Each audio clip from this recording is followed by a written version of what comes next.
So know this, that Islam will enter every house. Every house. What do you mean Islamophobes? They can yap all they want. Axel chat YouTube switching to Trader Rekt is in a hole. Yeah, so anyway, moving on. We understand you're Islamophobic for telling me that you don't like when Muslims rape you, yeah? Anyway, so Denver is now fighting back against the rape epidemic that and by posting "Don't Rape." That's right. That's right. That's the leftists these days, you know. They used to be anti-rape and other pro-rape, but they can't say it out loud, so they have to say "Don't Rape." Little green box. Don't rape. Hybrids Absolute, I have another game for you to check out. How was the other one? This report and the AP press, right? Leftist media. I looked at it. You know, Mexico. I don't know. I might try it. From Haiti, that's another Mexican city of Tapachula on Tuesday, seeking better living conditions elsewhere in Mexico.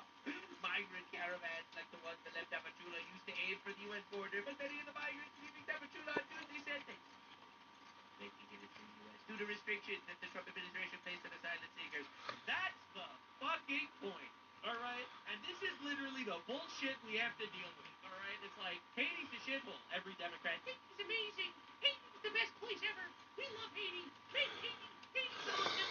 And then it's like, all right, we're going to deport you to Haiti. Ooh, you can't deport them to Haiti. They eat people's ass. You can't deport them to Haiti. They're backwards savages.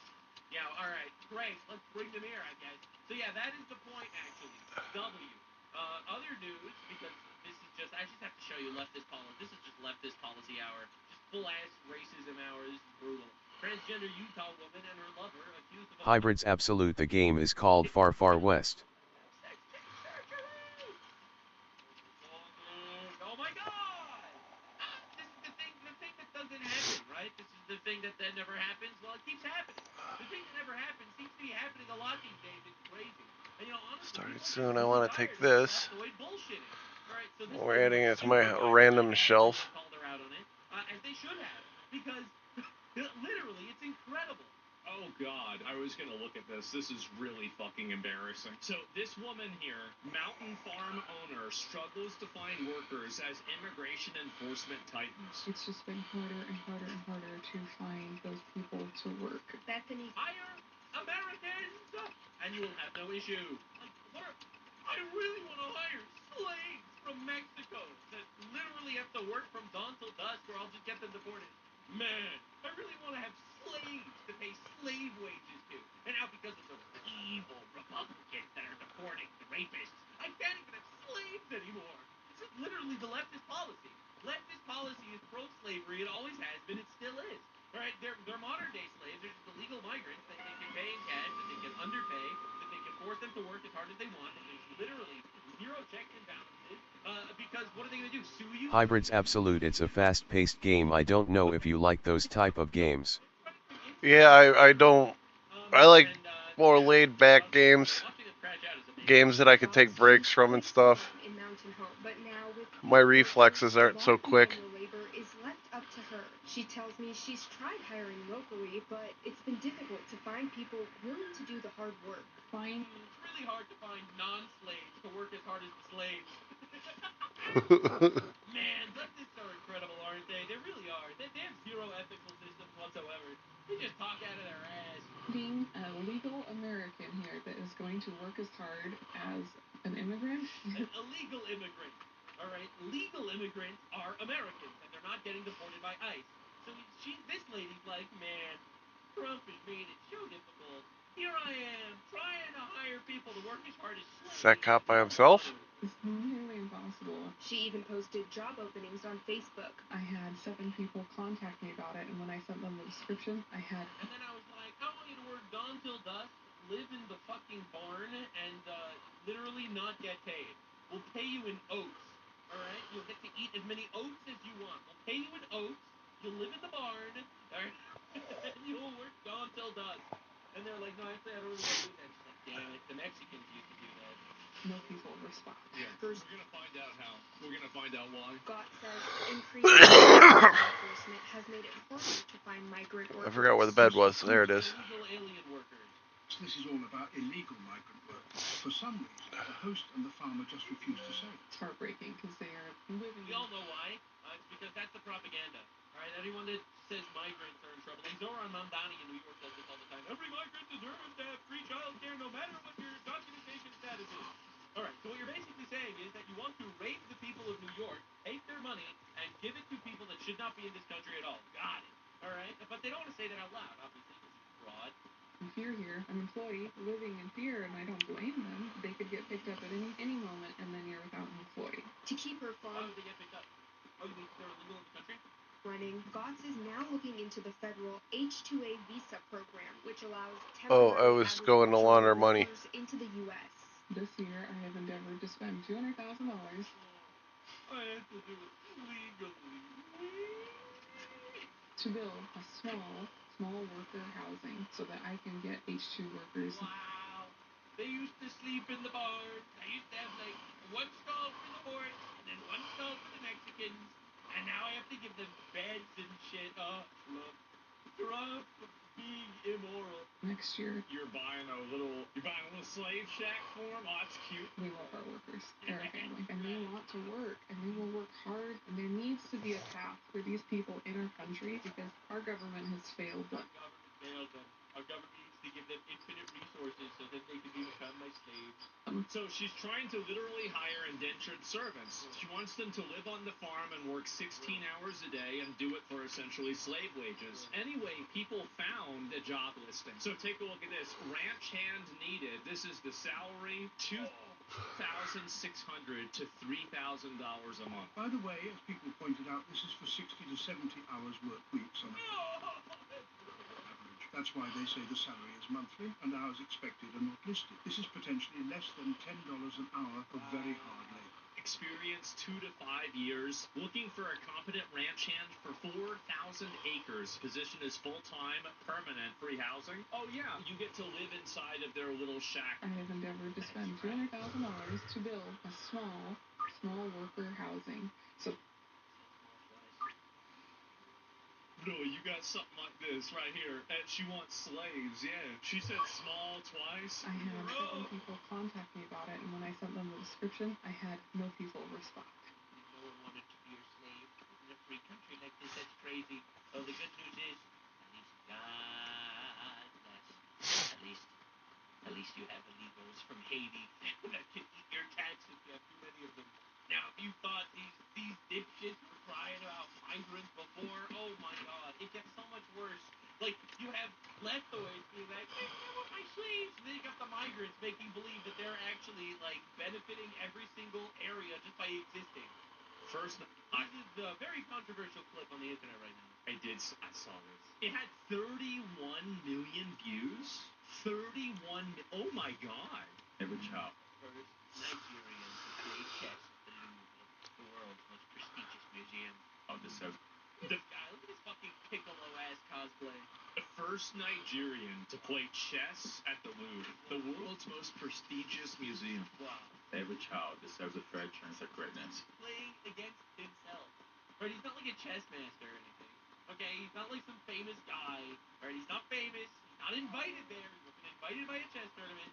He's just some random fucking guy who cosplayed as Nigerian Piccolo and played chess against himself. It's unbelievable, dude. Not because of where they come from, but by the dream they carry in their heart. Wait, are we being serious, dude? Wow. This is absolute brutality, bro. Man, this music is gonna get me copyrighted for some fucking bro speaks and bells and whistles, and I'm gonna get copyrighted. Look at him playing chess against himself at the Louvre. Wow. Even took a plane. I'm from Lagos, Nigeria. Wow, look at him. Drift out. Unreal. African Piccolo playing chess against himself. Look how pathetic this is, man. Look how pathetic this is, bro. And everyone's like, wow, dude, that's amazing. Wow, look at that. He's playing chess against himself. Directed by whoever the fuck. Like, he's not ranked anywhere as was a chess player. It's just a random guy. Like, and again, this is pure marketing. This is a guy that he spent all of his money on his outfit. It's like whenever you're leveling in the new expansion in WoW, somebody's not even max level, but they have all of their gear transmogged. But like, you look at them on the damage meter, and they're like number 17th under 2 tanks, right? Some black dude turned up to a public museum dressing. And played chess against himself, and other Nigerians are congratulating him in the cockpit. Yo! And the other Nigerians are like, yo, this is beautiful. My God. We can't, bro. We can't giving it to the third world was a mistake, bro. And so, no disrespect, but why is everyone congratulating him for playing chess in the public museum? Again, wow, he was invited to the Louvre? No, he just went on his own to sit outside. But he was there for a chess tournament. No, there was no chess tournament. But surely he's a great and noted chess player. No, he doesn't even rank in the top 25 in Nigeria. And that's rough, buddy. And that's rough, because I'd probably be in the top 25 in Nigeria. I think it's just, it's how ridiculous it is that somebody is like this first Nigerian to play chess at the Louvre. He's not even playing it against anybody else, right? He's just playing chess by himself. You think he cured cancer, but it's just a black guy that knows about chess? I guess so. And, wow, they set the bar so low for Africa. Jesus Christ. That's insane, man. It's like, it's so brutal. The bar is in hell. The bar is in hell, bro. We flex a lot of meaningless things. Yeah, it is a little meaningless, right? But completely meaningless. And the entire third world is like, wow, this guy is incredible. He's pushing boundaries. Like this culture is like, they need to figure out how to build Fucking cops everywhere. before we import them by the million into our country, where they can then vote to take away our rights and our money and give it to them instead, so that they can fund Tunde Onakoya to fucking go play chess against himself at the Louvre. I have a feeling, and this is just a suspicion, that there was not one guy named Tunde Onakoya that fucking came in on the Mayflower, okay? There was not a guy named Tunde Onakoya who fought at any point in the Revolution, in the Civil War, in American history. I do not think we need 1 million Tunde Onakoyas coming in to Virginia in order to flip some seats from red to blue. I'm sure your culture is glorious, Tunde. I think you should focus on making Nigeria great again. And I know I'm going to get pushed back in the comments, but it made again. Well, when it was a colony of England, it was pretty good.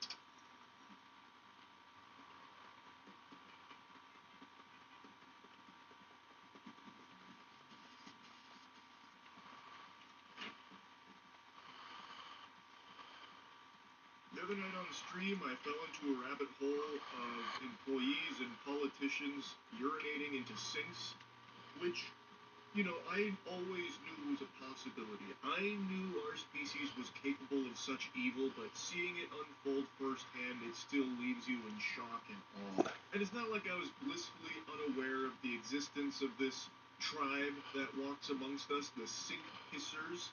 On Reddit, Sink pissers. There's actually a blossoming community, r/sink pissers, that a lot of people were making fun of, but in the shadows they only grew stronger, only finding more and more sinks to relieve themselves in. And now, since we went to that rabbit hole on stream, I've just been getting fed even more cases of workers pissing in clients' sinks, like this one. You probably won't believe an Indianapolis woman says a maintenance worker peed in her kitchen sink inside her Northeast Side apartment. No, you won't believe that I do believe that. It doesn't shock me or surprise me in even the slightest. I have known about the sink pissers community for a long time, and these kind of scenarios have been unfolding pretty often, actually, more so than you would expect. Who captured this video on her Ring camera inside of her apartment, and she now tells 13 News she's traumatized over this incident and wants the man to pay her back for the things he damaged. Can't put the piss back in the balls, but they could at least reimburse her here for the hassle. And I do imagine if this happened to me, if I found out someone came in and started urinating all over my dishes in the sink, I would never feel comfortable cleaning in that sink again, because there would always be that lingering what if. Like, this could be some highly acidic piss this guy contaminated my sink with. Even if I replace all the dishes, even if I do my best to really scrub that clean, I I just don't know if it would ever be enough. It would leave a lasting impact on me. Now take a look at your screen. In this video, you can see this maintenance man pulling down his pants and then peeing in Shirley's sink. Pulling down it like he dropped it to his ankles, like that weird kid in third grade. Happened last week at her apartment over at Blackburn Terrace in the Martindale Brightwood neighborhood. Shirley says she was supposed to be there. The maintenance worker, rather, was supposed to be there to fix her water heater. When she got back, the man said someone else would be back to finish those repairs.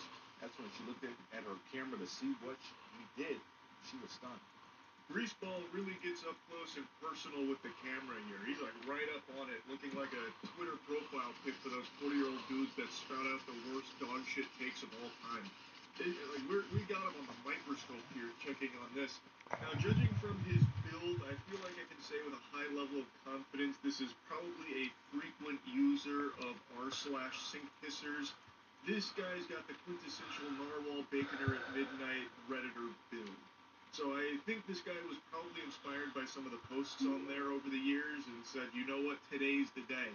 Or maybe he does this often at his work, pissing on people's dishes in the sink. Flabbergasted, you know. I couldn't believe it. Can't imagine if I didn't have it and he did that and I would have been eating from those same dishes later that day. Just very shocking. And according to Shirley, that man was fired after this incident was reported. I fear, like Michael Jordan in his life, you can't stop him. You can only hope to contain him. So even though he may have lost his job here, I don't think that stopped him from pissing in strangers' sinks and all over their dishes. That looks like a man with no remorse, a loose cannon. He doesn't even think twice about just pissing on the dishes in the sink. It doesn't even seem like he bothers washing down the urine, which is unusual because other employees that have done this usually try and hide the evidence. But this guy, he's proud of his work. He just tinkles it all out on the dishes and just leaves it there like his calling card. And I have to imagine he probably wasn't well hydrated. I have no evidence to base that on. He does have like this meatball build going on here, but I feel like he probably wasn't well hydrated. It's probably very yellow pee-pee, and he just leaves it there too. It's like he wanted to be caught. So maybe that was part of the thrill. This is like...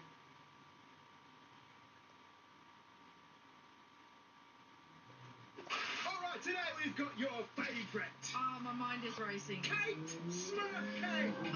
The Smurf cake. So remember, like, I think last month I said she did a tour of Australia and we had to have a look? Yes. We're having a look. We have a CO2 problem here in Australia. You know, the hole in the atmosphere is right above us. And with Smurf cake here, we had a deodorant crisis. A deodorant shortage. Well, she doesn't wear deodorant. That's the problem. No, I'm talking about other people spraying her. Right. I mean, can you picture her wear... I don't think she'd wear deodorant. She probably rubs, like, green tea Natural under there or oils. something, yeah. So anyway, Kate Smurf Cake did Australia. So I'm outside the Mercury Martin Gallery. This is my companion, and the show opens tomorrow. It's called Severe Lacerations to Head, but don't worry.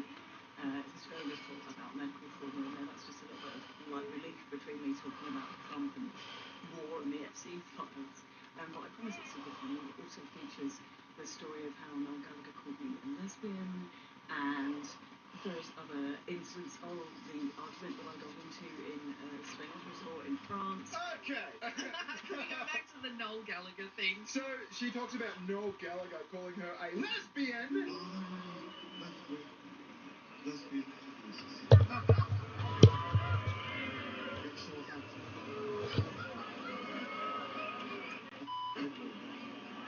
What kind of a couple?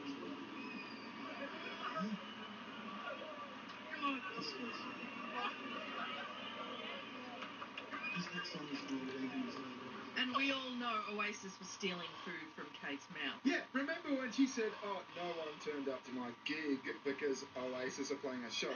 So Noel Gallagher called her a lesbian, that's part of her comedy show. Also, did you catch the argument that she got into at a swingers resort in France, I think? No, I was too focused on the lesbian thing. I've spent the night on Wednesday in Swingers resort. To go into an argument at a swingers resort in France. What were you doing there, Kate? Well, she was swinging. Ew. I mean, Kate Smurfcake is, like, I always say I don't really hate anyone, but Kate Smurfcake comes pretty close. Like, I can't stand Kate Smurfcake. Yeah. Anyway, there's much more. Let's have a look right after this. Let's go! Hear me out. I know that Kim Kardashian isn't the sharpest tool in the shed, but listen to what she said about NMN in this interview. You said you self-care. What do? How do you get this body? I'm big on NMNs. I've been taking them for a year now. And talk about all of the anti-aging stuff that he does, and he was really big on. Why did I come out here? I'm not going to lie, I was pretty skeptical. But in comes heavy hitter David Sinclair, a professor of genetics at Harvard Medical School, to back her up. When we have no adversity, we're eating a lot and sitting around NAD levels. What is this? True as we get older as well. So a 50-year-old has half the levels of a 20-year-old. Why do I only have 8 of those? To boost the levels of NAD back up and mimic exercise, mimic dieting, or even enhance those modalities. Now we've even got human clinical trial data, and by raising NAD levels, we can actually improve human health. So what about NMN? Well, NMN is a precursor that the body uses to make NAD, and by ingesting NMN, we've shown in humans that you can raise your NAD levels back up 2 to 3-fold, and that's beneficial in humans based on clinical studies. Low NAD is what triggers aging. The wrinkles, the joint pain, the brain fog, slow recovery, you name it. NMN brings those levels back up. Black Forest have had like 300,000 orders for NMN since Kimmy started talking about it. They've got great reviews, and unlike a lot of supplements out there, their doses are actually backed by clinical study. Fair warning though, they've been selling out fast, but if you buy one in the next 48 hours, you'll get one free. Visit blackforestsupplements.com/bearing. So this is like the promo thing, I think, to the Perth Fringe Festival. They've got like the host, and they're asking Kate all about her show, her kids show. Can I just say before we get into it, fuck you for putting the mental imagery in my head right now. I'm actually damaged trying to get the thought of what Kate Smurfcake was doing in a swingers club. Well, no, a swingers resort. A resort? Yeah. Hi, I'm Jess, and you're watching Fast Cringe. Fast Cringe! I'm joined by Kate. Tell us about your show.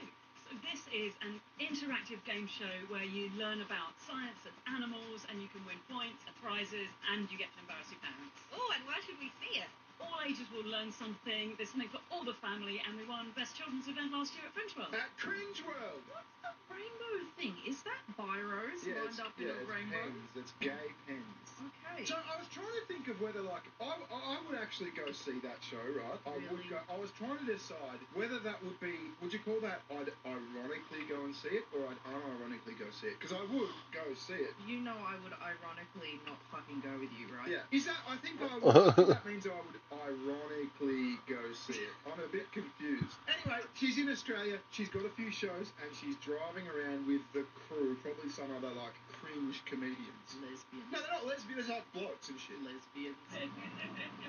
Newcastle Fringe Performance Road Trip. Who's in the car? It's Marcel and joining. Who's driving? Don't wait while you're driving. Clown car crash. You know who she reminds me of there is Michael Scott. You know how he always goes, oh yeah, and he does like a scene from a movie or something, and he goes, Die Hard. Yeah. Like how she goes, don't crash. Sound effects. Yeah.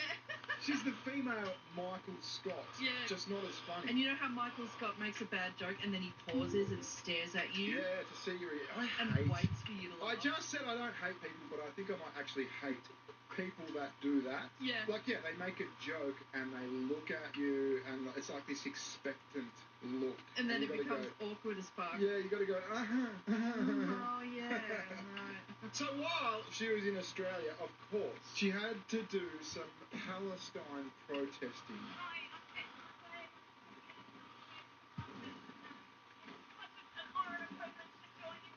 Because that's what Australian ex-convicts love. A Brit coming over and telling them what to fucking do. Yeah, we're known to love that shit. Someone throw a boomerang at her.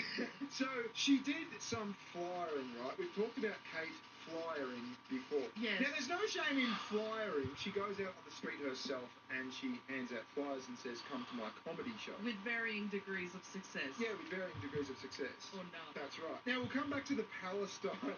There's more on the Palestine stuff, right? But Kate got some interesting reactions in Perth. So I've just been out flying for my show at Fringe World Perth.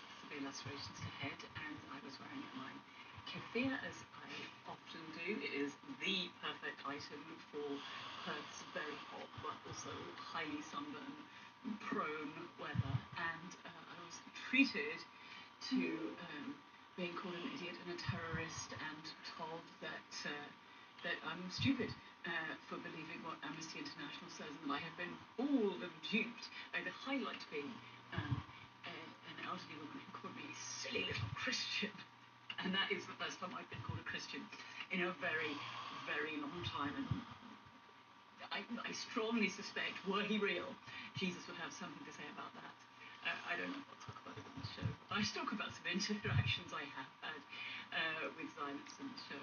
But you'll be most welcome to join us. It is Wednesday at the Fleming Galah in Fremantle, and there'll be lots of fun stories to tell. Hopefully, I can get to a bit more flyering without quite so much screaming in the pleasure gardens. In the pleasure garden? What the fuck? Why is this always pleasure gardens, swinging Swingers hotels? resorts, yeah. So there was another one. I think she might have taken it down, but there was actually another one I couldn't find where I think she was flyering in Perth, and some guy just called her a straight out.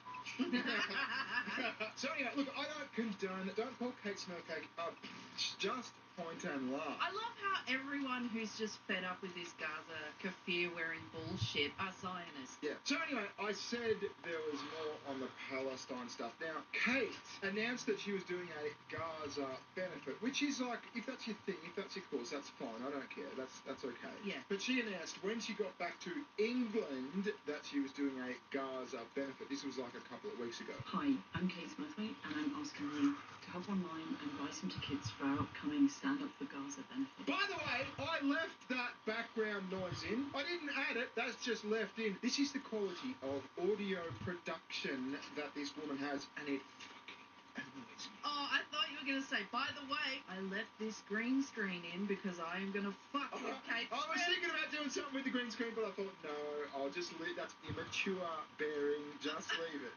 I remember the day you called me into your office laughing maniacally, and I'm like, what's going on? And you had found iDubbbz green screen footage. Oh, yeah. I've made good use of them. Yeah, look, back in the day when I was a little bit less mature, Back in the day. I would have put a swingers resort behind her and Corona keyed it in. Oh, do it.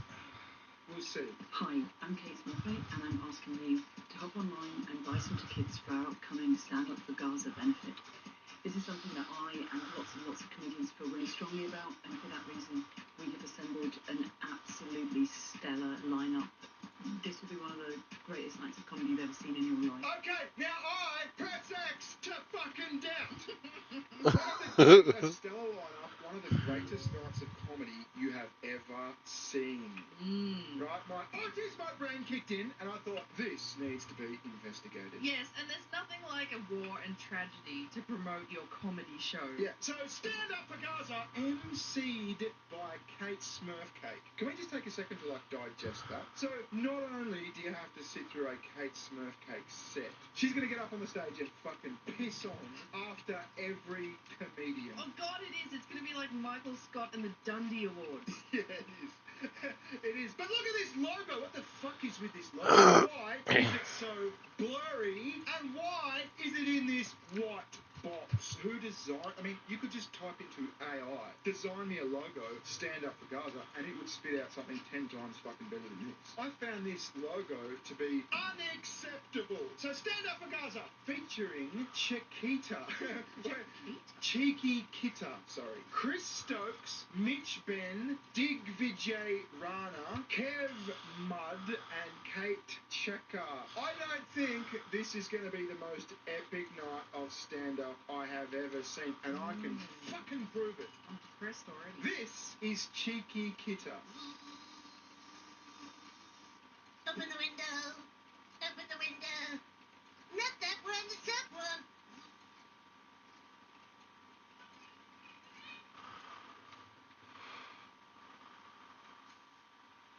Okay, so you've got some insane woman pretending to be a fly. Nobody's laughing. She's going to get up on stage for, 15 minutes and just do stunts, do, like, prop comedy like this. And then Kate Smurfcake's going to go on and go, yeah, give it up for Chiquita, or whatever the fuck. She's doing the bra on the eyes fly joke. Yeah, I know. I did that when I was like 10. You've got Chris Stokes. Got my gloves, got my mask, steeling myself to the task, stepping into the unknown and the contamination zone. Okay, COVID jokes, cool, always a banger. We've got Mitch Ben. Now, what do you think Mitch Ben's specialty is? I know, it's a pretty standard, bland name. Well, forget about the name. We've had the pop comedy cringe female comedian. We've had the guy who's like all into like COVID safety. What could possibly be next? Transgenderism. Veganism. It's going to probably surprise any one of you when I tell you that I don't eat meat, is it? Not a single one of you is going, what, big lad like you? Sorry, I think I got them the wrong way around. I think the COVID guy was Mitch Ben and the vegan guy was Chris Stokes. Next, we've got Dig Vijay Rana. Okay, I've been waiting for Vijay. Don't let me down, Vijay. I will also not talk about that one time I did porn as a child actor. I thought it was a toothpaste ad. Okay, pedophile jokes, yeah, sure, okay. Okay, he's the funniest so far. Well, I mean, I don't have enough context. If it's just like 15 minutes of pedo jokes, it's pretty cringe. Bit jarring. I don't know, it has the potential to be funny. The next one is probably the most like fair play one. The thing about the Indian guy is he could be the funniest motherfucker on planet Earth. I couldn't sit there for 15 minutes and listen to that accent. I'm sorry. I think he's putting it on too. Do you reckon? Oh yeah, he's thickened it out a lot. He's trying to sound like a poo for the lols. A poo? You mean like a poo? Yeah. I thought you meant like a poo. Yeah, no, not like the streets of India where they've got a poo problem. So as I was saying, the next one, Kev Mudd, has probably the most potential to be funny. I used to be homeless. That's not comedy. It's true though. I did. I used to be homeless. I used to be homeless in Covent Garden. Actually, which is mad, isn't it? But I turned it round. I'm inside. Yeah. It's true. And I did it all through telling jokes, which is crazy because jokes weren't the thing when I was homeless. Especially not jokes. Okay, fair play. That's probably what, a 3 or a 4 out of 10 as far as comedians go.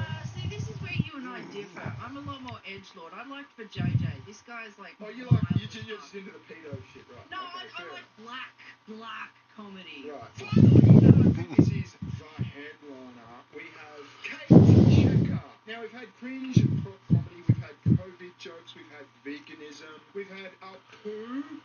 We've had the ex-homeless guy. What do you think is? There's only one thing missing. Transgenderism. Well, no, actually, it's not transgenderism. It's I fucking hate men. Oh, the feminism. I don't know if you see sort of the way I'm dressed. Like, I know I'm just like trash, but I have a lot of dealings with straight men. And I like to give them the energy they give to the rest of the world. Okay, so she hates straight men. That's the bit. That's the comedy. Straight men are fuck. Right, yeah. I guess you're wondering why I'm dressed like shit tonight. Straight men. So anyway, Kate has been well and truly debunked. This is not, in fact, the funniest night of comedy you'll ever see. It's gay. Visit Sugar Dick. She has a channel. Yes, I do. Thanks for watching. We'll catch you later. Ta-ta. Bye-bye. See ya.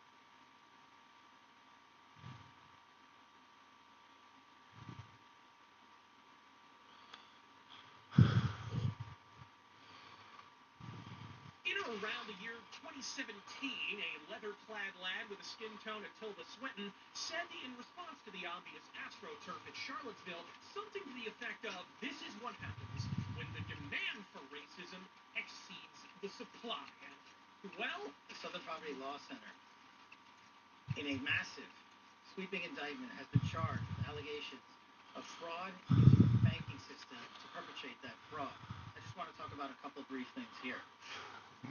The Southern Poverty Law Center themselves advertised to raise money to dismantle violent extremist groups for a period of at least a decade.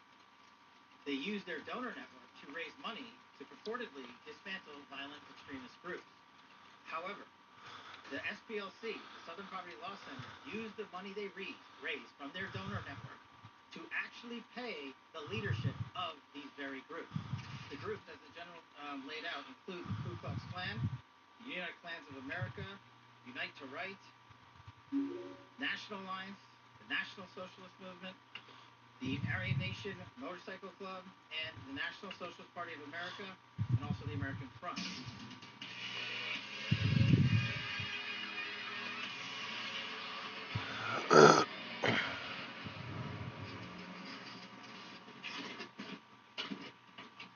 When I made those remarks, I was accused of conspiracy mongering. And while it's true I'm more paranoid than a furry larping in the forest on the opening day of hunting season, in this case, the term conspiracy ain't at all applicable. Reality in no way requires an occult cabal of high-back chair enthusiasts orchestrating all and sundry from the shadows. I would forward instead a far less elevated claim. Not conspiracy, but basic political tactics. Analogy time, folks. You're in a war. It's going about as well as the last 25 years of New York Mets baseball. Your army's exhausted, they're undermanned, demoralized, and facing certain extinction.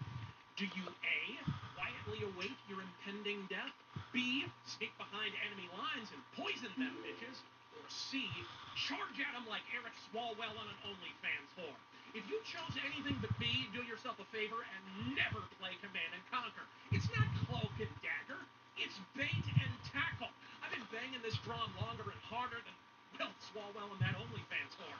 But it is not sufficiently appreciated the existential dilemma Democrats face following 2016 and 2024. And it's time to say this out loud. It was more than mere electoral annihilation. Despite population advantages propping up deep blue bergs in every state across the country and more fraud than Bernie Madoff's MasterCard, the complete collapse of their coalition, and a near total public opinion reversal on every one of their pet issues, from gay marriage to the increasingly murderous Troon platoon, Dems weren't looking at a loss or even several. They were staring down the double barrel of outright extinction. It's only after you admit this aloud that the abject desperation connoted by the great fortification of 2020 makes the slightest bit of sense. Not to mention the ongoing op we're witnessing at present. Look, to anyone who's been paying attention, the SPLC bankroll and bigotry to undermine the opposition is about as surprising as a Reddit mod who owns a cat. I'd love to finger flip and chair spin here. In fact, fuck you, I was right, fuck you, I was right. The truth is, I had company in calling this off-out. As a regular viewer of the recently departed Scott Adams, that dude had SPLC pinned to the wall like Elijah Schaefer on a 12-year-old boy. And the SPLC has refused to list Antifa as an extremist group. What? Are you kidding me? And the reason I ask is because at one point, I don't know if he's still on there, but at one point, Dr. Ben Carson was on their list. If Ben Carson made the threshold, according to them, but Antifa has not.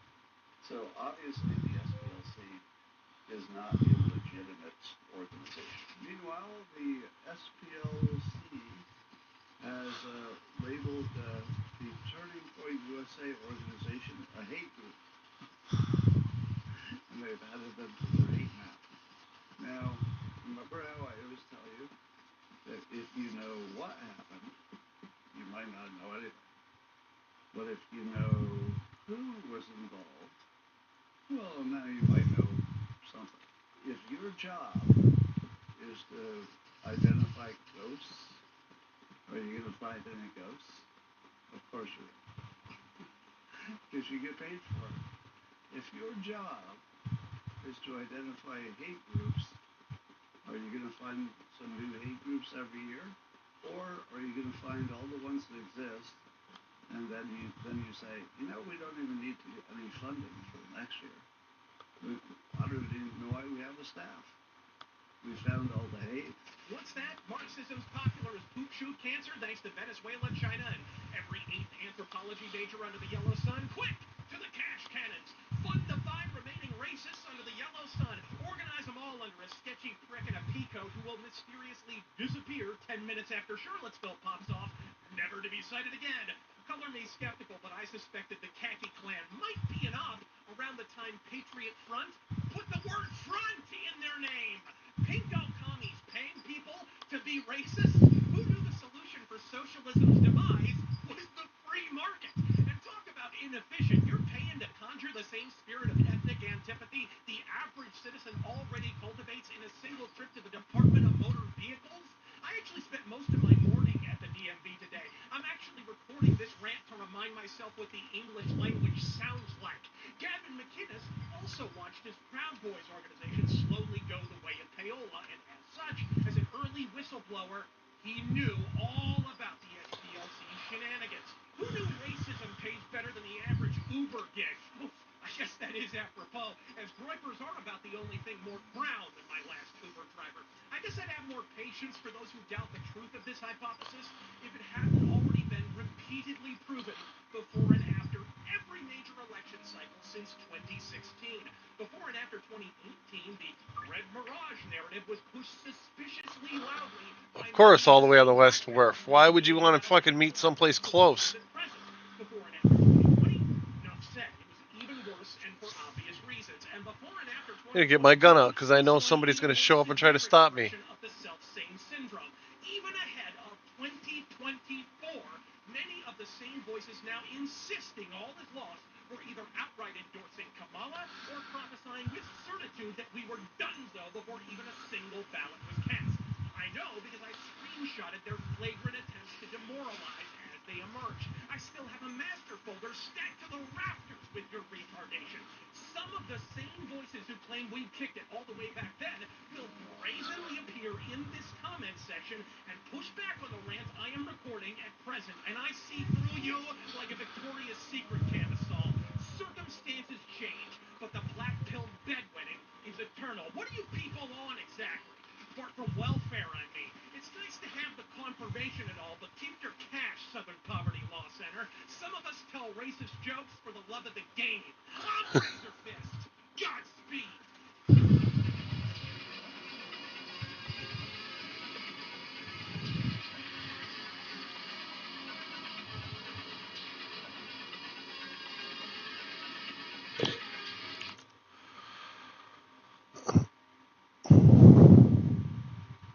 Now, dude, it's got so much worse. I'm gonna radicalize you with this video. I decided this video will radicalize you. That's what my channel is now. Oh my god, don't just radicalize you. Some guy made a 2-hour-long video talking about how watching my videos is more likely to make you a school shooter. I disagree. My videos are intended to radicalize you, but not exactly in that direction. I am so obviously against violence in like all of its forms, unless it's terrorists across the world that are trying to kill us. Obviously, aside from that, I mean, I am very anti-violence. Right? If you want violence, you should be watching a leftist. I'm just talking about the orcs, how they invaded the Shire, and how we need to remove them. Simply with peace. Fucker. Loading them into trenches. Come on. Flinging them across the sea. Anyway, so Jagged I'll ass. show you a little video of how they destroy everything. Alright, so you might think this is racist about how this random migrant guy. Oh, he took all my weed. God damn it. Ruined this guy's random field. He goes, nice little front yard. He goes, just destroys it for no reason. Because why not? It's there. It's not his, but he destroys it anyway. Now, this video will radicalize you. I told you in advance. I'm going to show you the leftoids crashing out. I'm going to show you the UK falling apart. Because that's one of my favorite story arcs these days. Favorite as in Greek tragedy. So I want to show you a very culturally enriching video. I want to show you, this is in the UK. I want to show you a video of a guy who made the UK a better place. Beautiful. Your eyes on this fellow. This clearly native British fellow. Asking these people questions. And refusing to give a tip.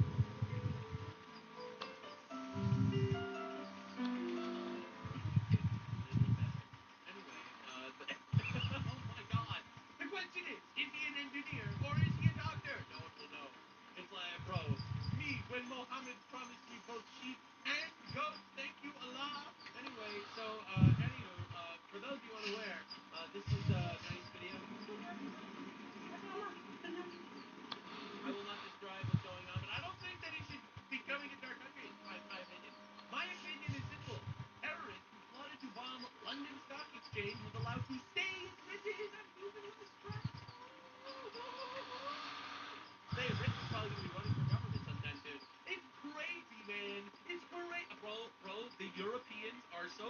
It's unbelievable. The Europeans are castrated people. I'm sorry, guys. I'm sure that a lot of you guys are based and awesome and trying to get your countries back, but holy shit. Oh my god. Thanks to the Europeans, the blue whale vagina is the second biggest pussy on the planet. This is unbelievable. It really is. Right? So I just felt like I needed to show you this clip. This is Meat Canyon. He's a liberal guy in general. Funny dude. Friend of mine, actually, sort of. I don't know him that well. We've interacted a few times. And I have to call him out for this shit immediately. Coachella is simply not as glamorous as you'd think. That's right. Coachella is a shithole. Shit show. We agree. Especially if you've had no experience with festivals and how gross they can get. How can you blame people for being surprised by this realization when every aspect of social media is telling them that Coachella is the perfect Oasis getaway? Also, to me, it's similar to fucking Paris syndrome. Oh, yeah. Japanese people going to Paris and they kill themselves because they're like, this is disgusting. France is disgusting. Yeah, France is disgusting. Now, why do you think France is disgusting? Japanese people go to France and like France is disgusting. Now, why do you think that is? I thought French people are gross.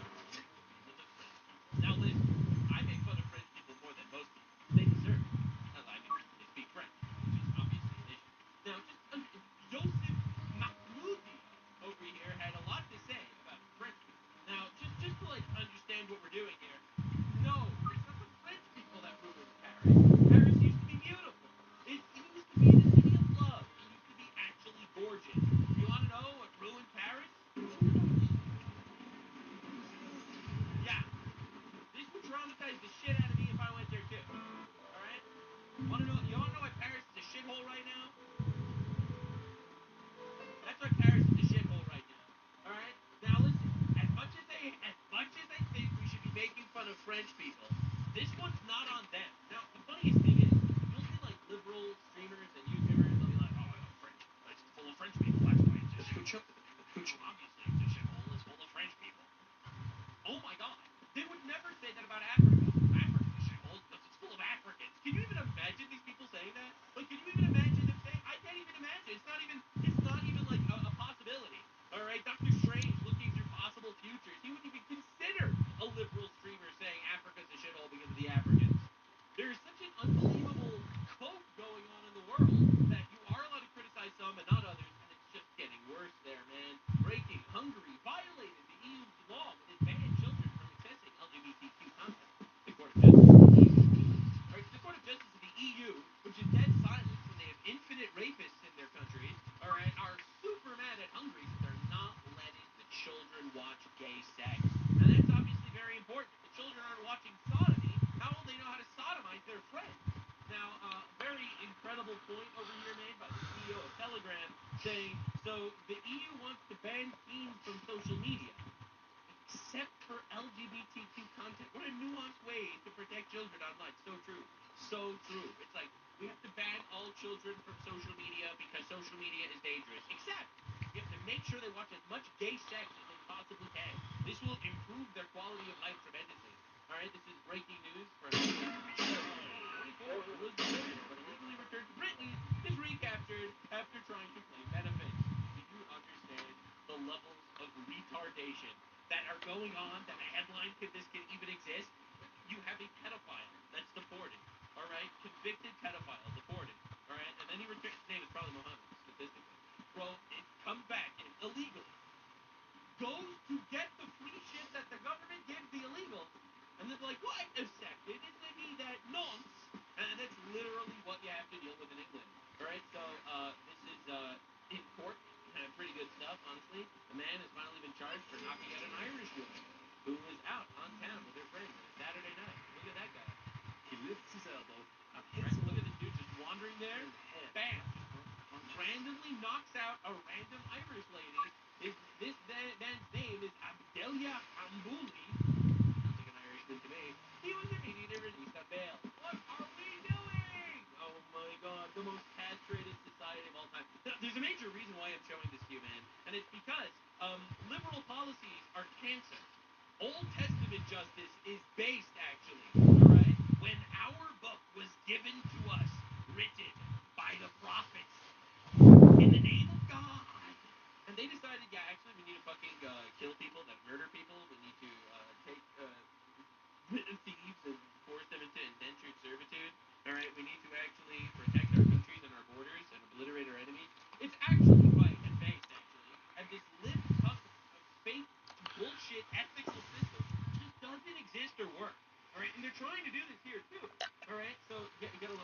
There she comes. So there's a new hoax, a new controversy going on in England. There was a Telegraph investigation, and guess what they had discovered?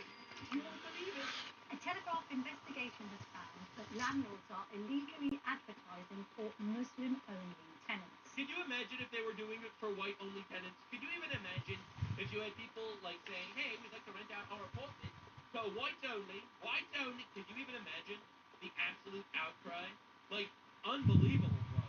Oi, mate, you got a license for that opinion. All right, but this is fine.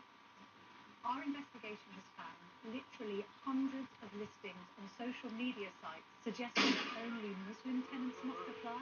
This is, of course, in contravention. Yeah, it's a contravention of the Equality Act, obviously, but also it's conquest. Also, they're obviously conquering your nation. Of the Equalities Act 2010, which states that landlords cannot discriminate against tenants according to their religion. The ads were listed on 3 websites: Facebook, Telegram, and Gumtree. We approached all 3 companies, but only Facebook got back to us to say that they had taken down a page that featured dozens of Muslim but listen to this. This is my colleague trying to get in touch with one of the landlords advertising in Muslim-only property. Hybrids Absolute, how's your growing going? Hang on, I'm running from the cops. I just murdered a cop and a witness.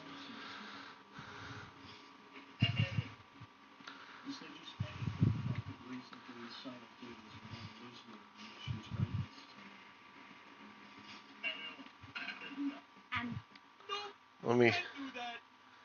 Hybrids Absolute, great thing to join and hear. Love our cultures. They're so welcoming. They've integrated into British society so well. To quote Keir Starmer, British values are Muslim values. And yet, hundreds of these I got plenty of weapons, though. posted on social media advertising properties. Isn't that incredible? Let's see if I can get over there and loot that last body before curfew. Don't apply to them. You know, they'll scream and yell about racism and Islamophobia, and then they'll do these Muslim-only listings to get protection and free money from the government. All right, so this is the mayor of London, Sadiq Khan, Muslim, and now this is pretty suspicious. All right. In recent weeks, Jewish charities, businesses, and places of worship have been targeted in the shameful anti-Semitic attacks. Technically true, yes, they have been firebombing Jewish, first aid services, Jewish charities, Jewish businesses, Jewish synagogues. Yeah, true. Jewish Londoners must be able to live their lives free of fear and harassment, intimidation, or violence. The fact that they cannot do it is utterly unacceptable. I remain in close contact with the Met Police who stepped up resources to protect our Jewish community, but I urge all Londoners to stand against anti-Semitism and check in with Jewish friends, neighbours, and colleagues. Our city is at its best when we look for each other and unite against those who seek to divide us. 120 likes. This is the mayor of London. He got 100 likes on a tweet. It's just unbelievable. It's like, still Jews. Peaceful protesters. Firebombing a synagogue. Oh no, what could have possibly incited such tensions? It's like, alright, dude. Alright, well, it's crazy watching this. It's like, it's unreal. It's actually unreal. It's crazy, my guy. It's like, let's literally import wolves into our flock of sheep and make one of the wolves the mayor. Alright, and that's what's happening. Jewish communities firebombed, white girls raped, mayor of London combating Islamophobia one day at a time. Just in, the UK officially approves lifetime smoking ban for anyone born after 2008. So that's pretty crazy. Wow. Not allowed to smoke after 2008. So I actually don't really like the idea of governments shutting down your liberties, even though I am pretty anti-smoking in general. Yeah, I'm kind of the same way. I don't like the fact that the government is making that law, but then again, I don't like smoking either. I don't think smoking's a good idea. So, it is. I mean, Hybrids Absolute, do all your dealers have guns? Yeah, I have a couple extra guns too. I was kind of thinking of maybe pawning them, but I don't know. I'm going to hang on to them because I'm trying to get one more dealer.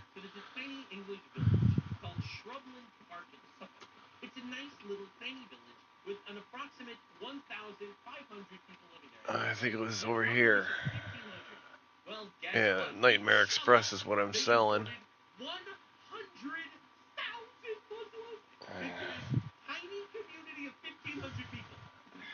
sneak on over to the skate park. Oh, I better bring a gun with me in case I gotta shoot another cop. This noble work of propaganda. To us by Allah subhanahu wa ta'ala and his messenger sallallahu alayhi wa sallam finds a new sanctuary in this beautiful 300-acre shrubland Al-Sith. Wow. As we prepare for this ijtima, due to be held on the 10th, 11th and the 12th of this year, July 2056, we are honored. Looks like she's waiting on me. Hey Beth, how you doing?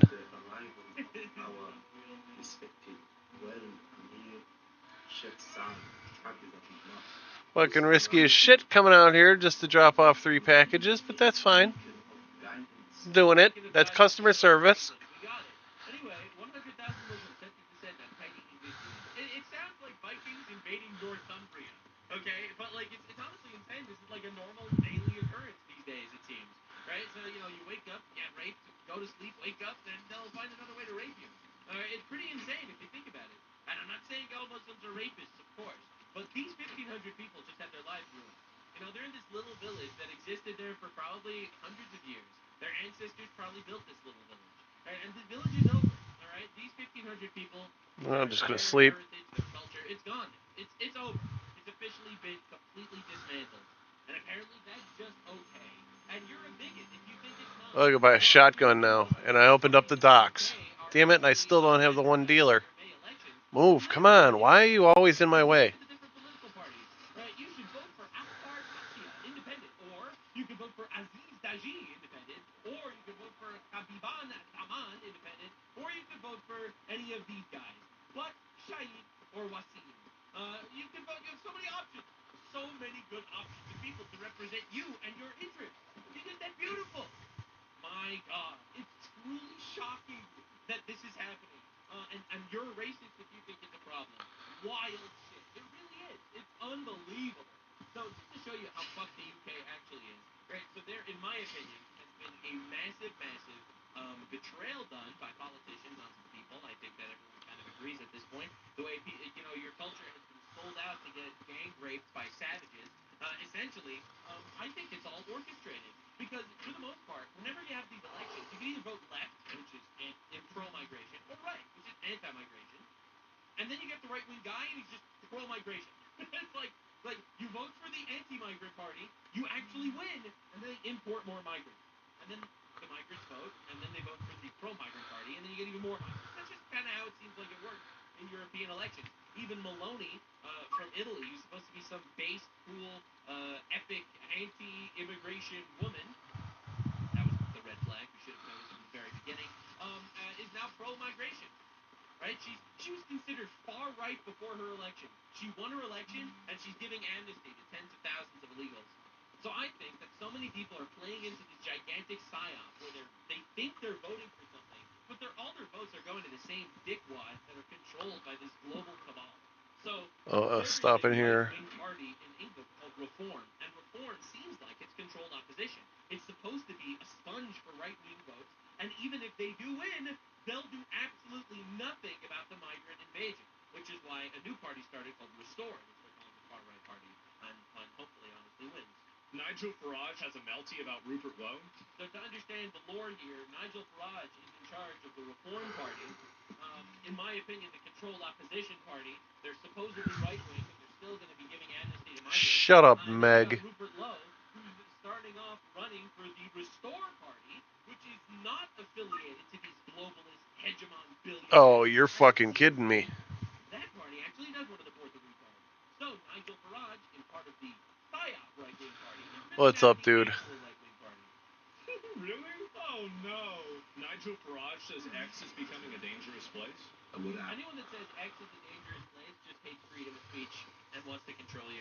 Absolutely. Online abuse on X. The online abuse on X that our minority candidates are receiving is utterly appalling in every way. It really, really is bad. X is now becoming a very unpleasant and very dangerous place. So turn off your computer.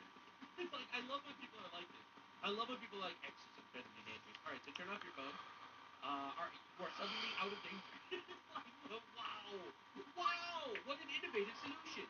I think that using the word dangerous because somebody's racist on Twitter Ugh. is retarded. Hi, my name is Pastor Williams. I am one of the 3 reform candidates in. That's right, reform. This is the right wing's, in my opinion, PSYOP party. So this is the PSYOP right wing party, and this is one of their candidates. You're telling me that they are going to fight for the native English ethnic group? Are you serious? For Hazelbury Ward. Please, on May the 7th. Of course they're mad about this. She can't even fucking speak English. What the fuck's she doing trying to run for office in Britain? What are we doing? Do I have to be the... Okay, all right. That's not a question. You have literal convicted terrorists running for office in Britain. But she's running for the right-wing party. People don't realize how bad this PSYOP is, right? They give you the illusion of choice so you can feel like you can still vote your way out of this mess. And then by the time you realize that you just voted for another one of these global cabals, right, you realize you're absolutely fucked. And that's crazy. So, in my opinion, that's the real danger here. The people that think they're voting for a moderate right-wing party, when in reality they're just voting for more leftoids and gang rapists. Now, I've explained it before, and I will explain it again. My stance is here. All right, so if this is the political spectrum, all right, then this is the center, okay, and this is the left, and this is There you go, dude. all right. In Europe, this is how elections work. You can either vote for the left-wing candidate, which is over here, or you can vote for the right-wing candidate. Hey, you want to buy something? Here. Whatever you fucking No. do, you're getting infinite migrants, bajillions of rapes, and no way. You want to buy something? The next election is going to be even harder because if this guy wins, you get another 1 million illegal aliens that got amnesty that can vote in elections, and if this guy wins, you only get 500K illegal aliens that vote for the next elections, and you're just fucked either way. And this is what happened in Italy. So the reality is, you're just giga screwed.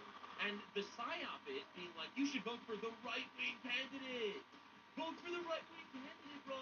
He's so right-wing. He's reformed. He's right-wing. He cares about your values. He cares. He makes sure that the rapists lose before they rape you. The one to say it? I feel like I'm taking crazy. Dog. Remember to vote for all the reform candidates, 3 of us. I think they're trolling us now. Exactly. So this is the candidate Mohammed Sharia. Like, I mean, this... J.K. Rowling ass name character. This is like the name that Kojima would give a candidate in the UK. Like, this is like a J.K. Rowling Kojima name. Mohammed This is like the actual J.K. Rowling name candidate. Sharia? So these are the candidates? Let's see. And this is reform. This is the right-wing party. That's why I wanted to cover this, because I feel like people are willing to engage with the fact that you are being psyoped. And that is how the left wins. The left wins via the infinite psyop. Because their actual value system is based on spin-up duct tape. It has nothing to it. That's why they have to emotionally manipulate you and gaslight you and groom you and your children through infinite propaganda. And then, even when you think you're actually finally voting for the right-wing party, you're voting for fucking Mohammed Sharia. It's not very reform. Yeah, I feel like it's not really.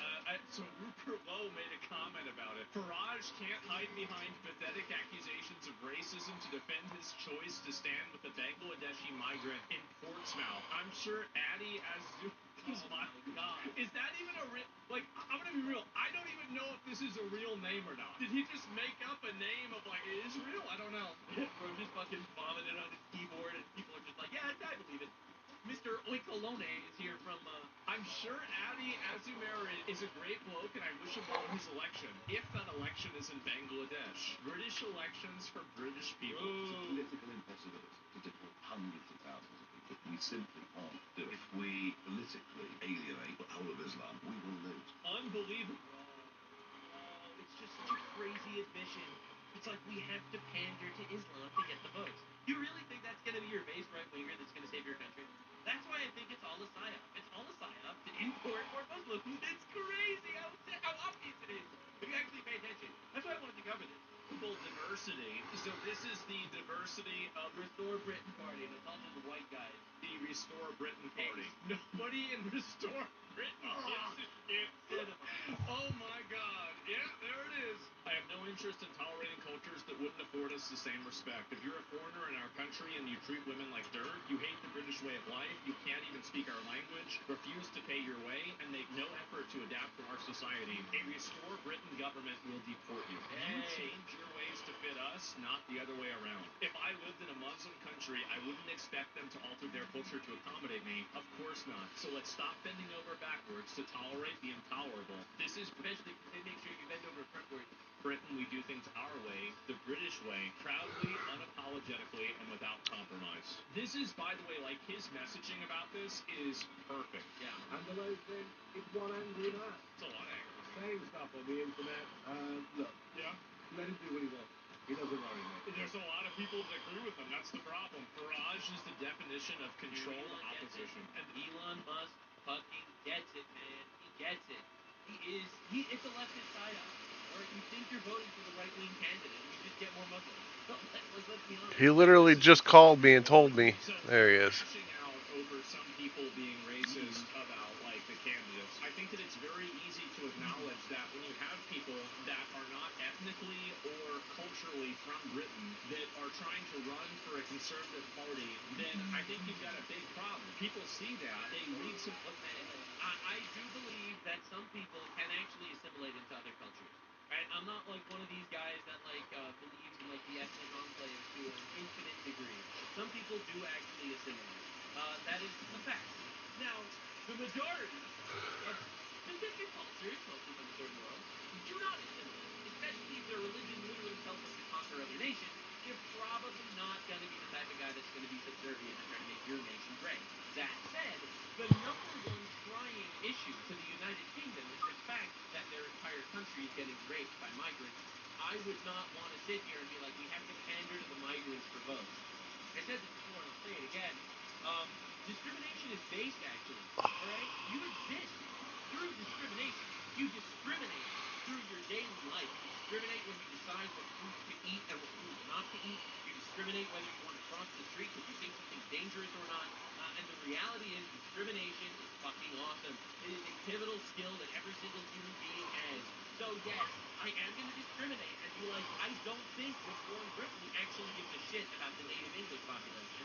But it seems like they just exist to pander to people that they're importing to replace the native British. I'm just trying to be now I think Reform saying, oh, deportation is not really a thing that we could do. Yeah, you're probably a giant psyop. Somebody's name like that, and they say, this isn't somebody who's British. And you would easily say something like that about somebody in Japan, or China, or anywhere else, but for some reason, this is a bit... Especially because I think that for the most part, and by for the most part, I mean like every single time, I believe that you should not be having foreigners holding office in your country. Again, I'm not sitting here to try to push my influence on British politics. I'm just some blue retard on the internet. I care about America first and foremost. But I do think Goddamn girl can run. solemn warning as to exactly down what road America is headed if we just let unfettered immigration take us over. Also, I like England. I want you guys to survive. I don't like watching you guys get raped into oblivion. I think your culture is very similar to ours in many ways. I think America is kind of an offshoot of England. Now it's way better, and England is kind of gay. But I'm rooting and praying for you guys. I really am. And I mean, look, fans, this video that I'm making right now, if you were posting this video from England, you'd go to jail. Or you got a license for those opinions. I'm just trying to help. Problem that white countries have. In my opinion, I think people should be able to decide who rules over them for better or for worse. And if they want to vote based off of something you think is racist, then that's too fucking bad. Too bad. That's the way it is. Yeah, true. Honestly, democracy is kind of a scam these days. I don't know if you heard the news. So whether it's Democrats leaking information to Iran like they were caught doing today, Democrats funding right-wing hate groups like they were supposed to do today, Democrats voting to basically eliminate the rights of Republicans in Virginia, there's a massive psyop going on across the world that fucking hates us and hates our culture. Now, I can get into like the details and my game theory as to why this is happening, but on a spiritual level, our culture is based on biblical values. And Satan really doesn't like that. So all the homosexuals, well, for some reason, they really don't like our culture either.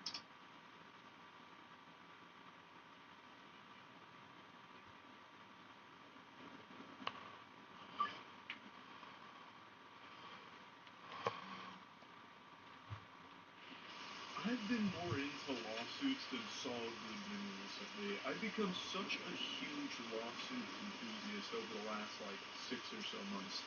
Not me, issuing lawsuits. I've still never done that. Though, with all the stories I've read, that could be a very interesting branch of content, just frivolously filing lawsuits to see how it goes, I guess. Because apparently no one ever gets punished for doing that. Best example is the classic, silly Billy Mitchell, the video game player of the century, who files a new lawsuit anytime someone makes a joke about him being a cheater. And I'm not using the word allegedly, Billy. You are a scumbag cheater, and I hope you lose all of your ongoing lawsuits, brother. But anyway, enough bravado here and wax spreading on Billy Mitchell, celebrating every single L that he keeps taking, and will most likely continue to keep taking. Let's focus on what I want to talk about. I have really enjoyed diving into the most outrageous, most unhinged lawsuits imaginable. And last night, I found the magnum opus. This is the craziest lawsuit I've ever even been made aware of. There was a lawsuit I covered a couple of years ago where there was a Twitch viewer who was suing Twitch because they were showing him female streamers and he couldn't Which stop gas jerking mart? off, so he sued for millions of dollars worth of damages, claiming it's immoral that Twitch would have these, female streamers doing suggestive things and it forces him to masturbate or whatever. And that, to me, for a while, was probably one of the most entertainingly awful lawsuits I'd read about. But what I read last night actually beats it. A man in Australia filed a lawsuit against a hospital for $1 billion Australian dollars, which converts to about 643 million freedom bucks. And the reason he was suing this hospital is because he watched his wife give birth. He believed that what he had witnessed there was basically a war crime, like a violation of his human rights and a complete failure on that hospital's duty of care. Now you will notice it's through line throughout this, and it's the left has to lie. The left has to lie, subvert, and basically manipulate to survive. It is not actually an ideology that can exist naturally because it is not natural. It doesn't believe in reality. It doesn't believe in having families and raising children to follow these values. They don't even want you to have children. All right, so it purely needs to exist through this nebulous state of trickery and confundedness. That's exactly what happened today in Virginia. So, Donald Trump made this tweet. I'm going to show you what happened. This is one of the most, in my opinion, anti-democratic things I've ever seen in my entire life. And in my opinion, also illegal, which currently the courts are trying to strike it down. But anyway, you have to see this. It's insane. Donald Trump tweeted, "A rigged election took place last night in the great Commonwealth of Virginia. All day long, the Democrats were winning. Their spirit was unbelievable. Until at the very end, when of course there was a massive mail-in ballot drop. Where have I heard that before? And the Democrats eked out another corrupted victory. 6-5 goes to 10-1. I'll show you what he's referring to in a second. And yet the presidential election in November was very close to 50-50 split. In addition to everything else, the language of the referendum was purposely unintelligible and deceptive. And I will show that to you in just a minute as well. As everyone knows, I am an extraordinarily brilliant person. And even I had no idea what the hell they were talking about at the referendum. And neither do they. Let's see if the court will fix this travesty of justice they're currently trying. All right, so I'm going to give you a screenshot of what's actually going on. This is one of the craziest situations I think we've ever seen just happen so openly in front of our eyes. Democrats huddling together like a bundle of sticks, the way they always have. So, to understand, Virginia voters have cast it into the congressional map, expected to give 10 seats to Democrats and 1 seat to Republicans. So, this is Virginia's old congressional district map, or, the one that recently, where you have district 9 over here, 6 over here, 5 over here, 2 over here. Cool stuff, right? So, essentially, it was 6 for Democrats and 5 for Republicans. Fucking cop. They recently did a lovely Let me drop off my gun and whatnot. I'll just drop it here for now. massive, fucking huge, cutting into every different crevice they possibly can. And, that's for the Republicans. And I guess all the other ones are majority Democrat now. And that is exactly what we're dealing with right now in Virginia. They are voted to redistrict the map to basically give 10 districts to Democrats and 1 to Republicans. Now, why would they do this? It's obviously not fair or representative. They know, obviously. They fucking hate you. They hate your country. They don't believe in democracy. They don't believe in the values they claim to espouse. They call themselves the Democrats, and they're anti-democratic in every possible way. They only want power. All right? They are as subversive They use words to control you. They scream about democracy and fascism when Donald Trump is doing literally fucking anything. Right? Donald Trump brushes his teeth in its fascism. These people redistrict a 50-50 Republican to Democrat split state into one district for Republicans and 10 for Democrats. All right? Now, this should make you really fucking angry. Because I have to show you what everyone said. I have to show you how Obama got involved. Republicans win an election is a threat to democracy. Virginia votes to remove the rights of 49% of the people in the state, and it's a victory for democracy. I hope you see how this goes. Even CNN is condemned. All right, so Dems now control 90% of districts in the state. They only won by 5% for the sake of fairness. Isn't that beautiful? Isn't that nice? Look at that. Look how they fucking did this. They made this one district in order to make sure that they wouldn't be able to win this district or this district. It's the most evil shit in the world. It really is, obviously. Evil as fuck. Now, I have opinions on democracy in general, which obviously people tune in to watch this channel, not only because I live at the downfall of my enemies, but also because my opinions are all correct. Well, maybe not correct, but they're all at least thought out. And they might not be correct, but they're thought out. I think democracy's fucking bullshit. You know who else did? The founding fathers. Our country was never built as a democracy. It's always been a republic. All right, it's never supposed to be a democracy. Democracy means the dipshits out that get propagandized by the fucking George Soroses who manage to outvote you for literally everything. The constitutional republic means that it's only certain people that meet certain qualifications that should vote as they should. Now, what should those qualifications be? Landowners, couples, heterosexual couples with children, net positive taxpayers. I can give you multiple examples as to what the people that pass a specific test to prove that they actually know what the fuck they're voting on. I can give you a whole lot of examples as to what I think would be a much fairer way to make this republic. But the idea that every single fucking retard gets a vote on how they can sodomize us, I think it's absolutely diabolical in every possible way. So I am actually anti-democracy. Don't get me wrong. I think democracy is bullshit. And there's a reason why that, you see many different systems of law show up in the Bible, for example. None of it was democracy. So yeah, anyway, the leftoids, the Democrats, claim to care about democracy. Everyone should have democracy. Even the Nigerian rapists should be able to vote. Alright, we know the Democrats' opinion. Now, anyway, Virginia in 2024 was 52% Kamala, 47% Trump. Virginia for redistricting was 51% yes, 49% yes, no. And the new congressional states are 91% Democrats, 9% Republicans. Look how fucking crazy that is. Oh my god, this should literally shock the shit out of you. Leaving Democrats with 10 House seats and Republicans with only one. It's truly evil, honestly. Texas Republicans take 73% of the districts in a state they won by 15%. Media, fascism. Virginia Democrats take 91% of the district in a state that they won by 5%. Media, democracy. And this is what we need to deal with. We need to deal with the biggest psyop of all time. Here we have 51% of voters taking away 100% of the rights of 49% of the voters. Democracy! This is the correct opinion. This is why socialism is evil and theft. Alright, we're putting TNT. No, I'm leaving TNT here because that stuff's too much fun. What is this? Tokyo Short, we're taking that. People in America that are living on the street are fucking retards. Alright, I'm sorry if that offends you. You are the minority if you are not retarded. We are the richest civilization that ever existed in the history of planet Earth. But there's wealth inequality. That is correct. A billionaire lives in a mansion while you live in a two-bedroom apartment.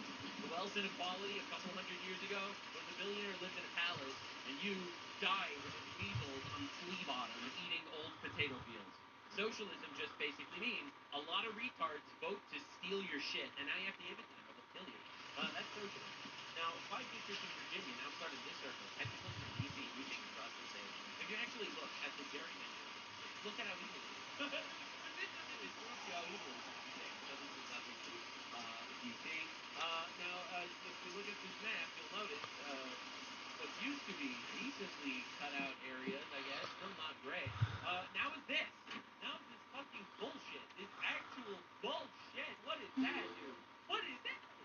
That's crazy, bro. That's insane. Oh my god. Scott Jennings dropped a truth loop on CNN. Scott, what's your take? Virginia literally had the fairest maps in the nation. They had a 6-5 map, 6 Democrats, 5 Republicans. In terms of proportional representation, they had the fairest map in the nation that was drawn, by the way, by an independent commission that the voters asked for just a few years ago. Now they will have the least fair map collapse in the nation. And I'm not surprised that the yes vote won. They had all the money and all the lies. That's right. Sometimes in politics, Like, let's be honest. The left doesn't vote for fairness; they vote for power. That's always been that way. And the right does too. To be fair, I'm not trying to make this. That's not a partisan issue. Everyone votes because they want power. But essentially, there's no justice on the left, right? And then they'll use all of your words against you. I thought you cared about democracy. I don't. I thought you cared about racism. Yeah, I don't. Not really. I don't really care about that so much either. I thought you cared about free speech. Yeah. Well, when you're supporting terrorist organizations and you're a foreigner, I still want you to get deported. I actually don't care.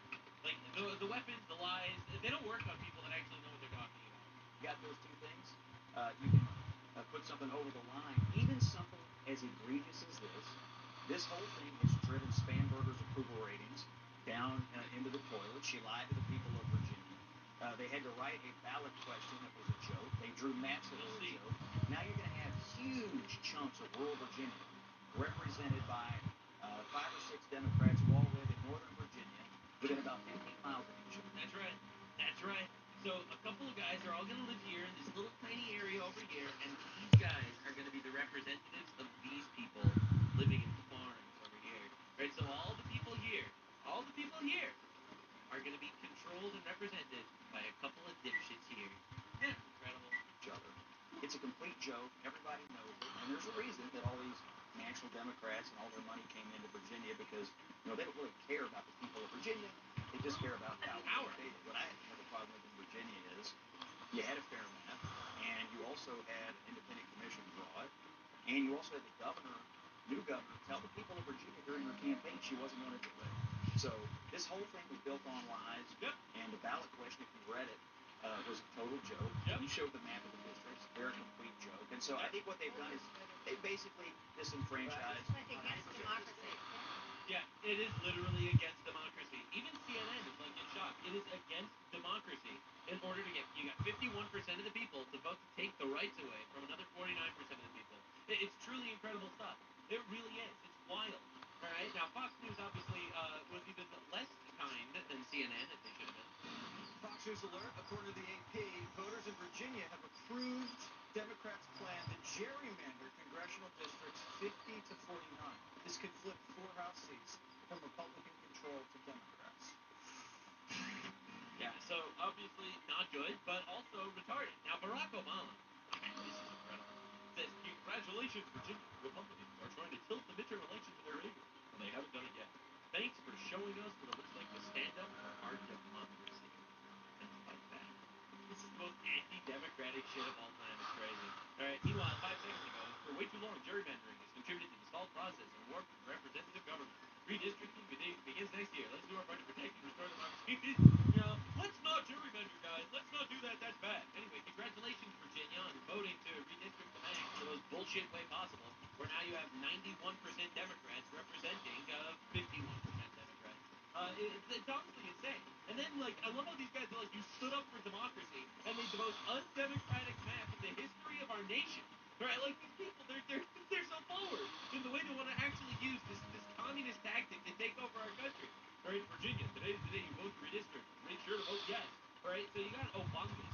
All right, Barungus Obungus just saying yes. Okay, just say vote yes. All right, now, what are they voting for? Kamala Harris, who they're also astroturfing right now because it looks like they're going to try to have her run again. Donald Trump and Republicans have tried to rig the 2026 midterms. Literally how? Today in Virginia, voters sent them a clear message that you could steal congressional seats if you're a slimy shitbag. All right. Meanwhile, Kamala Harris said this just a couple of months ago. Politicians shouldn't be able to pick their voters. The voters should choose their representatives. The Supreme Court gerrymandered the digital drastic consequences of future our nation. As President Benning, partisan gerrymandering will be a top priority. So this is 2019, talking about how they're going to fight against gerrymandering. Well, they don't care about that anymore. Now they just want power, like always. All right. So this is what Obama basically said. Congratulations, Virginia. You disenfranchised virtually every Republican at the congressional level. Democracy. That's how it works, man. That's how it works. You get a bunch of blue retards and they vote to remove your rights. Understand? This is where it's headed everywhere. All right. Now there's another very, very fundamental part to this. Aside from all the lying, obviously. By ending some of the partisan gerrymandering so that all voters have the power to choose their Politicians, not the other way around. I need VAC unit. None of that matters to him at all. All right, and that is the new gerrymander map, bro. Map would likely mean Democrats will control 10 of 11 districts in Virginia. We at Fox Open Borders across the Commonwealth, they tell us they are split over this decision to redraw. Yeah, no shit. Anyway, look at this fucking lobster that they drew over here instead. That's crazy. Anyway, Florida, the greatest fucking state of all time. Florida, the Giga Chads, decided, you know what? We're gonna fight back. We're gonna gerrymander the fucking shit out of Florida. Has compact districts. It's done in a way that makes a lot of sense. And the reality is if you look at like California, you know, they're doing all this dog and pony show there now. Saying, oh, Texas, we've got to combat Texas. California is one of the worst gerrymandered maps there is. You know, what they did, this is how they do. They're like, no, we're going to do an independent commission. So they do a commission. The problem is like, if you truly were independent, it's like you would be immune to any type of partisan pressures. But that commission is comprised of liberal Democrats, liberal independents, and very liberal Republicans. I think one of the Republicans is from Berkeley, like not exactly a hotbed of Reagan conservatism. It's just, it is what it is. So they hotwire. Fuck it, I'm blocking it. Can I get in and out? No, I can't. Damn it. So I gotta. And was not something that was fair to Republicans even at that time. Now they're saying they want to do even more by doing whatever they're talking about doing now. I don't need that in here. By this notion that if someone has a commission, that somehow means it is immune from this type of partisan pressure. He's just completely right. So it's official. Now Florida has a chance to redistrict 1 week from tonight after Virginia did their ridiculous map. Special session convenes in 7 days. All right, so it looks like this is actually going to looks like this might happen. We might end up with like fucking retard politics on both sides, just drastically doing the most heinous shit possible to, you know, maintain control. Now, of course, Hakeem Jeffries freaks out about this. Leader Jeffries, a Republican, trying to gerrymander Florida after their resounding defeat in Virginia redistricting referendum. If Florida Republicans proceed with this illegal scheme, they will only create more prime pickup opportunities for Democrats. We are prepared to take them on all everywhere. We will win warfare all over the place, all the time. Right, so the Floridians are considering redistricting to this. Oh my god. This is retard situation, man. These people are fucking horrible. It's crazy. Alright, so anyway, it gets worse. Top Democrat political campaign strategist James Carville just stated on the left-wing... The ugliest man alive. Democrats regain power. They plan to grant statehood to Washington, D.C. and Puerto Rico, so the Democrats can unlock 4 extra seats in the Senate, pack the U.S. Supreme Court with 9 justices, 13 justices, adding 4 left-wing justices to the court, reopen the U.S.-Mexico border, grant mass amnesty to every single alien currently inside the United States. This advice to Democrat politicians: don't run on it, don't talk about it, just do it. And this is seemingly exactly what these people are trying to do, because they hate America and because they want to completely destroy us and control us.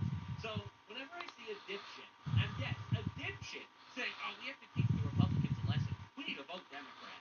This is what they're doing. They are trying to put people into power that would rape our country into complete and utter unrecognizable bullshit. All right? Like, they would destroy us. This is an existential battle. It really is.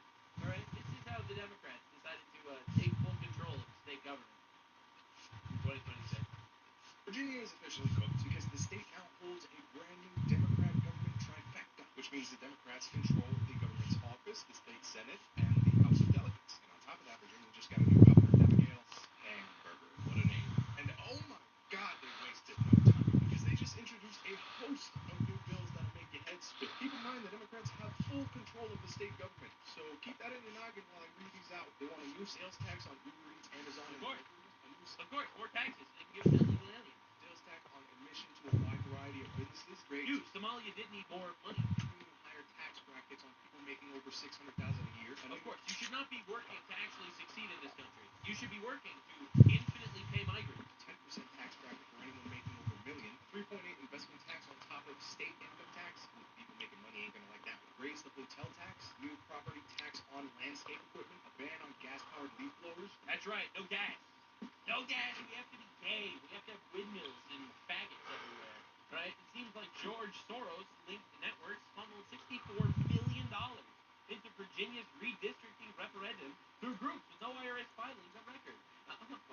So, everyone's saying, Elon Musk, the richest man in the world. Bernie Sanders, the richest man in the world. He's fighting on the side of Donald Trump. The oligarchy is so dangerous. The oligarchy is so dangerous. Excuse me. You have $64 million that went into stealing a state, bro. And it's so bad because it also seems like it was rigged. Now, Donald Trump called it rigged, and so did I. And I believe it was actually rigged. Get a load of this one. Check this out, guys. So at 8:39, look at this. The no votes were ahead, right? 236, 206. Right, so no votes at 50.6 and yes votes at 49.4. All right, so the no votes were ahead of the yes votes. All right. Within 5 minutes, look at this. There's a jump. Look at that. How did that happen? It moved an entire 0.5% within 5 minutes. No. Of over what? 60,000 votes? Yeah, 65,000 votes managed to come in within 5 minutes. Very cool. Mail-in ballots. Totally nothing to see here. No scams. Nothing to see. Bro, even CNN is crashing out. This is retarded. And just take a look at how this map is structured. What they do is they've taken the heavily Democratic areas in the northern area of Virginia, and they've created 5 separate districts that basically pinwheel out to go out into conservative, more rural areas, including where we are right now in the proposed 7th congressional district. It's actually interesting. We're kind of like smack dab in the middle of the district, and if you go in one direction, there's another district about a mile and a half away. In the other direction, there's yeah, because they turned all of these districts, these beautiful boxes, into just tentacles coming out of D.C. Another district about 2 miles away, really highlighting the shifts that are being seen right now with these proposed maps. It's honestly insane. Yeah, even CNN losing their mind at how retarded this is. It's crazy. Now, if you thought that was bad, wait until you see what they voted on. So understand that Obama, for example, told everyone, just vote yes. Just go and you'll get the thing and you'll vote yes. And all these guys are like, oh God, I love Obama. He's black, so that means he hates white. All right, and then they vote yes on all the shit. Well, look at what they voted on. In Virginia, the race has been called. The yes votes have won out on that special referendum Democrats will use to try and attempt to rig all but one of the state's 11 congressional districts in their favor. Donald Trump got 46% of the vote. The wording of this amendment is so corrupt, so abusively one-sided and biased, a judicial review is a certainty. Yeah, and people are actually looking into how they can undo this. Now, a Virginia Circuit Court is actually going to undo this entire election.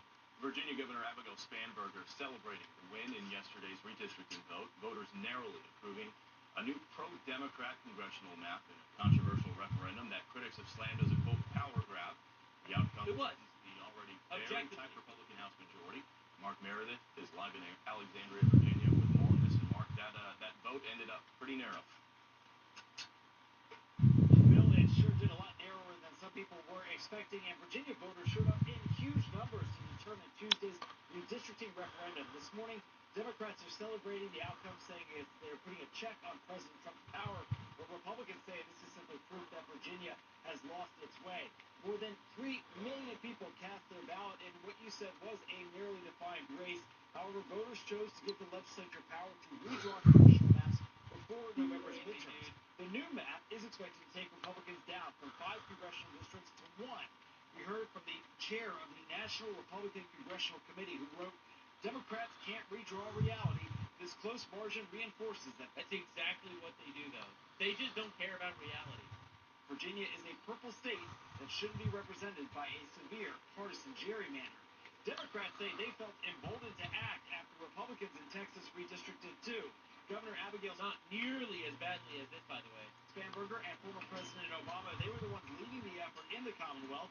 We heard from the former President Obama saying Republicans are trying to tilt the midterm elections in their favor, but they haven't done it yet. It's like Republicans are trying to win elections by people voting, so we have to destroy them. We have to literally take bulldozers over their graves. Thanks for showing us what it looks like to stand up for our democracy and fight back. So Tuesday's outcome means, yes, the Democrats have a better shot now at taking the House come November, but other states are still weighing whether to redraw their maps. As Politico points out, pressure is now growing on Florida Governor Ron DeSantis to make up for Democrats' gains with a GOP-led redistricting effort in his state as soon as next week. And while voters decided here in Virginia, there is another X factor in all this bill. The Virginia State Supreme Court is still deciding whether or not this will all be able to stand. There were multiple challenges to this redistricting referendum, including how the language on the ballot was written. Yeah, because apparently the language was just impossible to actually understand. And it's brutal. It's just absolutely brutal. All right, so early in-person is 1.6% Democrats. Election day in-person was +9 GOP. And then mail-in ballots were 45% Democrat. Wow, pretty weird, huh? Pretty weird. It seems like it was rigged. It seems like, and even if it wasn't rigged, it's evil. Like that's the best part. All right, not only was it rigged, probably, but also this shit is insane. Right? There's no reasonable way. Look at this fucking lobster. Look at this. Can you believe this? Can you believe this is an actual district? Look at that shit. Just unfathomable, man. But this is what the Democrats call democracy. They use their buzzwords, they make up fake terms that they could use to essentially destroy and control you, and they do it every single time. Pathological psychopaths. Zero ethics. Alright, they'll use words like democracy, or like our founding fathers, or First Amendment, or Christianity, or God, or values, or family. These words are weapons to leftoids. They don't care about any of them, obviously. Donald Trump wins the election. All these people scream and yell about democracy. They're lighting cars on fire, throwing bricks at police officers. You know, they're doing their gay little anti-ICE protest, trying to stop Trump from deporting pedophiles. And threat to democracy. And then they literally will just vote your democracy away wherever they fucking can. It's honestly incredible. It really is. And again, I'm saying this from their perspective. They're supposed to care about democracy. And that this is what they give us. Look, man, I'm not a fan of democracy in general. Our founding fathers built this country to be a republic, and it's not anymore. Now it's a retard state run by dipshits. Repeal the 19th immediately. What are we doing?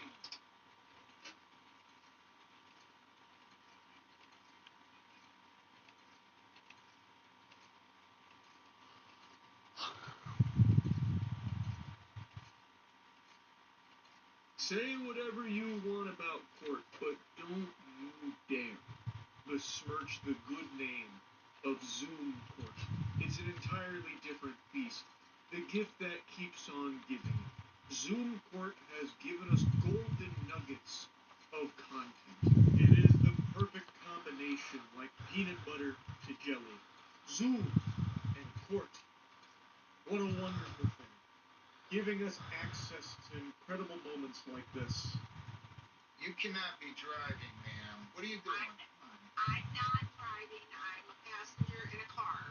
You're still not, I'm not hearing cases with people driving or as passengers in cars. Okay, I will pull over right now. Short of us coming out to everybody's house and doing these on boats and stuff in the summer, I don't know. I'm going to be honest with you. I replayed that statement from the judge close to 10 times. I don't have a fucking clue what he said.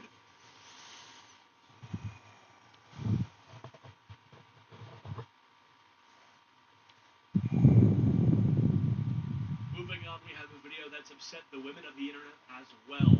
Foid talk is the title of this video. The word foid has hit the lexicon pretty strong recently, and it's essentially originally an incel term just used to refer to women, and I think it's become normalized because of Looksmax. Looksmaxing has normalized a lot of words, and among those words is the word foid. I just use the word foid kind of ironically. Whenever I'm talking about women I see at the bars with my friends, I say, do you guys want to go talk to foids? We joke. We like to crack jokes, so let's see what this video is about.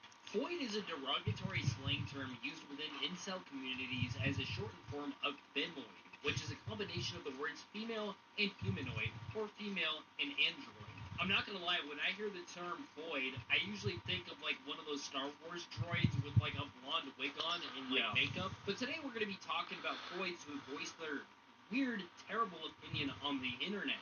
And when I say foids, I'm not talking about like just any woman, unlike a lot of incels do. I'm talking about a very specific woman. Think the feminist that has the most horrible take ever.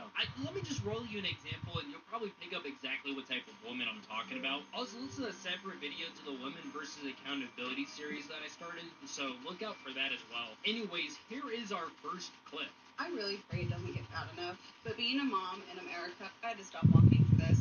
I often think that if it gets to the point of knocking on doors, God, and like to even have these thoughts, it's like I'm literally separating from reality right now. What are you talking about, Jit? If I'm the guy giving your piercings, at piercing number 3, I'm saying, are we sure? Because I'm sorry, it don't look good. You know, these piercing people, whoever's giving these, have to feel comfortable declining business. And they're not because the economy is awful. So whoever is keeping them in business, they're going to take their money. But at a certain point, we got to say, listen, moms, you got multiple children. Are you sure you want to look like this picking them up from school? Like, are you sure you're picking up your daughter or your son? As they're walking to your car, the kids they were hanging out with start chuckling to each other because you look like this? I mean, come on. If it comes down to me taking out myself and my kids versus us being taken and harmed by ICE, like... You're worried about ICE? Come on, bro. Come on. God help me, I did not want to do it. I don't understand what drives a person to grab their phone and record themselves saying the absolute most stupidest shit you could ever hear on air. Hybrids absolute, you got a lot of money. Recorded it and uploaded it. Yes, you are detaching from reality. At least you understand. Yeah, I got a lot of money. This woman just said that instead of having her and her children being detained by ICE, which I don't know why she'd even have this fear anyways. Maybe she looks a little bit Hispanic, but I'm gonna be for her to get detained by ICE, I'll tell you that much. But she said instead of that, she'd rather unalive herself and her children. Not only that, but then she recorded herself saying that and hit upload. Ma'am, are you on drugs? Maybe you do want your kids taken from you. I'm gonna be setting up a big factory soon. But you could just glance at this person, one glance. Bro, the reddest red pill of adulthood is that you don't have enough time to not judge books by their cover. A lot of books have easy-to-read covers, and most of the time, the judgment you make based on the cover is accurate enough to have saved you the reading. That's the real like end-all be-all of it. You don't have time to read thousands of books, but you do have time to look at thousands of covers and make short judgments of the people who present themselves a certain way, and that's what I'm doing here. And just realize you're probably going to hear something really stupid. I mean, no offense, but she kind of looks like one of those tomatoes that your mom or your grandma puts her sewing needles in. This is not the life I wanted, but that is a very dark thought that I've had. Death would be a easier out than for my children to be taken. The funniest part about this is she says, do any other moms think this way? Please tell me I'm not alone. Insane. I'm going to tell you right now, you're alone. You are alone, and you shouldn't be alone. You need somebody else in the house right now to make sure your children are safe from you, and you need to go to therapy. Usually we start these type of videos out pretty tame, work our way up to these like extremists. But I wanted to start out the video with something like this to show you that I don't hate women, but I hate whatever this is. For our next example, when I feel bad for an elderly man, but I remember he probably likes children, hates women, and or is a cheater. This is... What are you talking about? You feel bad because some poor jit can't walk up the stairs because of his osteoporosis, but then you imagine him cheating on his wife of 90 years? Dude, TikTok women are insane humans. Permanently online behavior. Nobody does this in real life. Nobody walks down a street, sees an old man, is like, oh, what an old man, what a poor old guy. Oh, wait, no, he actually probably touches kids. Nah, fuck him. Yeah, like, this is some insane theory crafting you're doing in your head about a random stranger. You know, it's the people who say shit like this that also double back and say don't judge a book by its cover. Oh yeah, dude, don't be racist. Don't judge black people by how they look. Oh, but I'll be ageist. I'll judge elderly men because elderly men, probably evil. You're insane. And you look evil. Look at yourself. What the fuck am I looking at?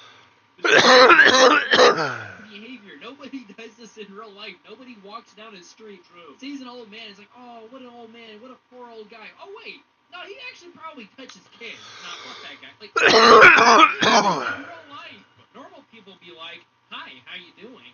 Feminists on brain rot social media be like, yeah, that old guy probably touches children. This meme has been pretty popular lately, where it's like 99% of men protect, provide, sacrifice, 1% of men rape, abuse, murder, feminists, men need to stop raping and killing us. Before we continue, I'd like to say that this meme was created in order to reassure and to calm feminists that, hey, not every man in the world is out to get you. And they took it as 1% is too much. In fact, those that are like a small percentage.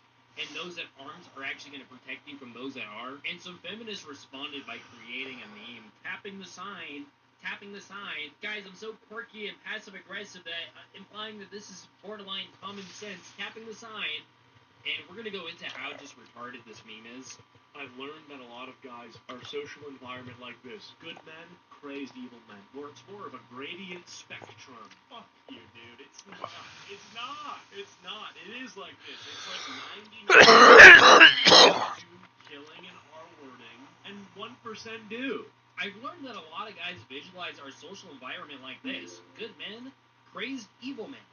And I would say that this is actually pretty accurate. Obviously, nothing is 100% accurate, but I would say that this is a lot more accurate than what I'm going to show you below it. But it's actually closer to this. Heroic men who will intervene, well-meaning men who underestimate you, men who think it's an unfortunate fact of life, men who think certain women deserve it but aren't active predators, men who passively enjoy consuming courage predation, textbook predators we're all aware of, monsters so cruel we can't even fathom. So I have a couple of issues with this. I'll start with the third from the left. Men who think predation is an unfortunate fact of life. Predation is an unfortunate fact of life. That's an objective truth. Yeah. You have a problem with people being unhappy with predation? What? What's the difference? Heroic men who will intervene. These two things are mutually exclusive. Like, if I see someone getting kidnapped and attacked, I'm gonna intervene. I'm gonna either, like, look at the guy, evaluate if I can tackle him or something. Probably, I would risk my life to save someone, honestly. I'd put my life on the line to stop a kidnapping, okay? So, the idea that me thinking predation is unfortunate and intervening is mutually exclusive is ridiculous. Predation is unfortunate, and it happens in real life. Yes, in a perfect world, I'm sure majority of people, like 99.9% of people, if you ask them if you could snap your fingers and stop predation, would you do it? They would all do it. But we don't live in a perfect world like that. And I'm going to tell you right now that heroic men who will intervene are the same men who think predation is an unfortunate fact of life. That's exactly right. How are you supposed to intervene on something if you don't think it's an unfortunate fact of life? How are you supposed to be out and actively protecting people if you don't think it's an unfortunate fact of life? 14-year-old girl make this is that they misworded it, and they think that, like, if you told a guy, one of these guys, oh, hey, you know, I got sexually assaulted, instead of being, like, empathetic, they'd be like, well, that's just life. I don't think anybody does that. I don't. Another issue I have is that this bar is completely disproportionate. I want you to visualize this. On the far right, monsters so cruel we can't even fathom them. This would be Jeffrey Epstein. All the on the left, heroic men who would intervene. I don't have an exact model for this. Maybe Superman, maybe just a detective, unnamed detective who solves rape cases. And the middle ground of this is men who think women deserve it. So men who think women deserve it, men who passively enjoy it, and textbook predators, and then Jeffrey Epstein. These make up 50% of men? I don't know, maybe I'm taking the graph too literal, but I think you should take the men who underestimate the issue and completely squish it all the way to the right, and have these other men kind of like fade in. It's also harder to take graphs like this serious when you have women like this. Why do I have incels in my comments? And then it's a simple Family Guy meme. What is this boy tripping about? Because at this point, Floyd has become synonymous with, like, women in general. And, like, you can be upset about that, but you have guys who have never been on an incel forum in their life using these memes to communicate on the internet. If you don't know, Floyd equals female humanoid, a term used to dehumanize women as an excuse to grape us. You can say it's a derogatory term, but I don't think it has anything to do with that. This is probably some teenager who posts some Floyd meme semi-ironically, and now you're saying that he's a part of grape culture. She also says, don't worry because I have a 6'3" boyfriend and I know how to shoot. You're saying this over a Family Hybrids Guy Absolute. What game you playing in the morning? Know how to use a gun. Oh, I'll be playing Windrose again. What's his name? Chris Griffin saying a Floyd. Yeah, I'll be playing Windrose for my morning stream probably at least till the end of the month. You're threatening to shoot somebody over this. I always trust the victim first because I don't know about you, but I'd rather accidentally defend a liar than a... Or you could do the smart thing and maybe choose a side after all the facts come to light? Like literally a false equivalency. This is so funny. I'd rather believe someone irrationally on the good side than believe someone irrationally on the bad side. Hard thing, and maybe choose a side after all the facts come to light. Yeah. What's the line between service and slavery? This is why Japanese men think I'm crazy, because when I look at that bento box, it reaffirms my belief that Japan needs feminism. Nigga, Japan needs the opposite of feminism. I'm telling you, man, the birth rate is already declining. If you impose Western feminism beliefs into Japanese society, it's gonna go to zero. I don't know if this is a feminist belief, but when I visited Japan, my only criticism was the buildings in Japan dedicated to guys going in there for the sole purpose of jerking off. Those buildings need to go. They have these like jerk off rooms in Japan. You enter the building, put on a VR headset, jerk off, clean up, and leave. Those need to go. If you've got free time and a phone, you can get paid right now just by playing games and doing surveys thanks to today's sponsor, Free Cash. It's a legit platform where you can earn real money for trying apps. I thought he said freak ass. People are cashing out in as little as 17 minutes with PayPal, gift cards, or crypto, and it's completely free to join and super easy. So if you're already on your phone, you might as well make some cash. Click the link in the description or scan the QR code on screen and start earning now. Listen, I love how cute this is too, but this is unpaid, underappreciated labor that a Japanese mother is expected to do every single day for what, like 18 years? Dude, what? Just because she's not getting paid for it doesn't mean it's underappreciated. And since when is taking care of your family considered unpaid labor? Like, are you expecting her son to give her like $5 every single day? What? A woman sees a Japanese mom making lunch for her son with care and love and is like, actually, I have something to complain about this. International Women's Day is only 23 hours this year, and if that's not poetic, I don't know what is. What? What are you talking about? A day is always 24 hours. I do know what is. I have a better one.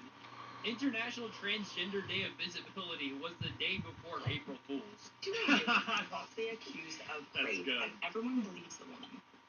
A student asked... Sorry, what you saying? Do it, I'm falsely... Transgender Day of Visibility was the day before April Fool's. Do it, I'm falsely accused of rape, and everyone believes the woman. Okay. A student asked me this question in class last week, and here's how the interaction went. What is she making? Is that a giant popcorn? First, I clarified. You're asking what should you do in a scenario where you know you didn't SA someone, but she says you did. And he replied, yeah, like I know it was consensual. And this is where first learning lesson comes in. I reminded the classroom how important it is to stay away from the binary of SA and consent. Just consider this, right? No. The binary of consent. I thought that's what it was. I thought it was either a yes or a no. If it's not a binary, then no doesn't mean no. She's saying it's not a binary. I thought no means no and yes means yes. If no means no, then yes means yes. But if it's not a binary, if it's not just a no or just yes, then no doesn't mean no. You fucking idiot. Alex, let's say, here's an enthusiastic yes from Sam. They get going and they're having a great time. And thinking what the fuck is she peeling, by the way? I feel good for Sam. Alex puts their hand around Sam's neck and, like, restricts their breathing, choking them. So that's a completely... Why do these bitches who nobody would fuck talk the most about sexual interaction? Different scenario. This guy, like your student, wasn't asking, what do I do if I choke somebody without their permission while having sex? That's not what he asked. Surprised and not wanting to ruin the mood, Sam lets it go on. Later, they tell people that Alex assaulted them. But we're not talking about assault. Remember, it was specifically about rape, the R word. But yeah, let's shift the goalpost. That's always healthy. I would also like to note that if you aren't comfortable talking about boundaries with somebody, especially during the heat of the moment, maybe you shouldn't be having sex with that person. Yeah, that's... enough that you think talking about boundaries is going to kill the mood. That kind of makes a little bit of sense. With that person. People forget this because hookup culture has become so normalized in our society. But yeah, if you're not ready to discuss boundaries with somebody, definitely don't have sex with them. Shit ends up getting out of hand. Hybrids Absolute, how was your nap? It was, I didn't really take a nap. I had something to eat. I pet Buddy for a while. I fucked with Shoujo. Well, Shoujo's sleeping by my legs right now. I don't know where Buddy is. Does she denounce hookup culture? Does she demote hookup culture? Is demote the opposite of promote? Maybe not in this context, but you get what I'm saying, right? All these sex ed professors are inherently sex positive, and sex negativity would dissuade some of the actions that they have to talk about. This is a scenario where Alex has every reason to believe that the interaction was consensual. At the very least, Because it was. they could say they got consent to have sex. Legally, they're in a pretty good place. But it's also fair to say that Alex assaulted them. No, it's not. No, it's not. Crazy. You're an insane person with an insane look in your eyes, speaking insane words to an audience who's probably... I also kind of think assault has a motive behind it. Okay, for someone is assaulted, the area of consent and assault is limiting. It encourages us to label a situation in like one of two ways instead of actually getting into the details of why people made the choices they did and why they're feeling hurt. So in this hypothetical scenario, how about instead of the woman going around spreading a rumor that this person's now a rapist because they got choked during consensual sex, how about they then communicate and say, hey, I didn't like what you did. Next time, can you not do that, please? Like a normal person. As I was saying, I believe that strip clubs are not sexual at all. Son. Actually, no, I got the perfect meme for this. What is this boy talking about? No, seriously though, you don't think strip clubs are sexual at all? Like not even like 1% sexual? Not even like 0.5%? That's why they're in business. Like, again, bro, we notice in a common theme, holy nose ring theory. This is the highest proof for nose ring theory's existence. Sexual? I mean, do people just grab their phone and record themselves saying the most stupidest shit ever and post it? Apparently so, man. That's just what this video is about, is women just saying stupid things. Like, think about it. Oh, shit. An area where women wear the least amount of clothing possible, sometimes in areas not even wearing clothing, shaking their breasts and butts. This is not sexual at all. Who are you to decide that? Like, who has the right to decide if a strip club is sexual or not? This void? Or the men going there to get sexually aroused? I mean, if you don't think they're sexual, then let your boyfriend go. Yeah. And for the people that do think it's sexual, I believe those are the... That is such a good point. We should hold women to the same insecurity standards that they hold us to. Women will call their boyfriend insecure if they don't let them go to the bar wearing nothing but tooth floss, dental floss, one string to cover the nipples and the vagina, right? So, because we shouldn't want them to do that, or because, we should want them to do that because it's insecure if we don't. We should tell them that they're insecure if we don't go to the strip club where they're wearing the same thing, if not a little bit less. That is fucking genius. I'm being rage baited, aren't I? Rage bait or just woman? Like, which one is it? Secret. It's like, they have this mindset. Because just because this person's half naked and dancing, that makes it sexual? Yes! Yes! You figured it out! It is! And you know it is, because if your boyfriend went to a strip club... Hybrids absolute anything good for dinner tonight. ...is fawning sexually... I just had some jalapeno cheddar bratwurst. Yes, it does. It does. You don't have to Captain Save-A-Ho, a stripper. She knows she's being sexualized. Whenever you go to the strip club, there might be a girl that you like, but remember, you left your cape at home. That was a fucking stupid video. She... Oh my god, what is this? Let me look at this.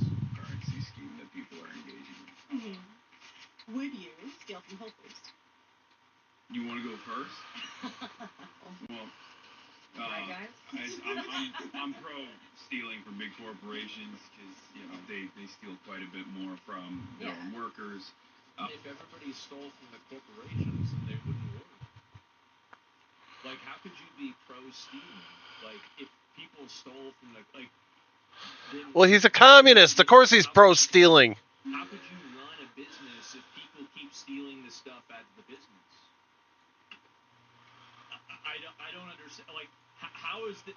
It's not sustainable. Like, what is it? It's an insane statement. Yeah, you can't do that. I mean, I don't. Like, what? However, one thing that might even help your ethical dilemma is the fact that the automated process that they design, these companies know will increase shrink, right? So it's actually factored in. The lemons that you stole are factored into the bottom line of these mega corporations, regardless. And what happens when it gets factored into the bottom line is then that the costs get offset back onto the consumer. This is so only a retard could have this. No normal person could have this, and you have to be like an advanced retard to think like this. And you have to keep in mind that this is very important because Hassan, as we all know, grew up as a rich boy. He did. He grew up like a rich boy, and he was, riding around on horses, playing polo. Oh, look at me, I'm a good boy with my special hat. You don't understand the way that poor people get money and they eat food. Let me explain it to you. There are food banks for people who don't have the income and the resources available that they can simply get that food for free, where it's accounted for, it's subsidized, and it's paid for, either by charities, churches, the state, or a combination. So when you choose to go inside of a Whole Foods and you steal something from a Whole Foods, you are foregoing the existing structural socialist design of food banks, of other forms of supplemental assistance that allow people to get food whenever they're poor. So the problem is that what you're doing when you steal something from a corporation is you effectively increase their costs, which hurts everybody else inside of the actual paying people inside of that corporation. And you are not using, and by the way, a lot of these food banks, this is another thing people might not know, they throw away an excess of food every day. So the entire idea that like, oh, well, they're going to run out of food. Yeah, they'll probably run out of cookies, or they might run out of, steaks or something like that. But they're not running out of carrots. Like, I remember when Mom went to the food bank, and she got carrots, and she got, like, I'm really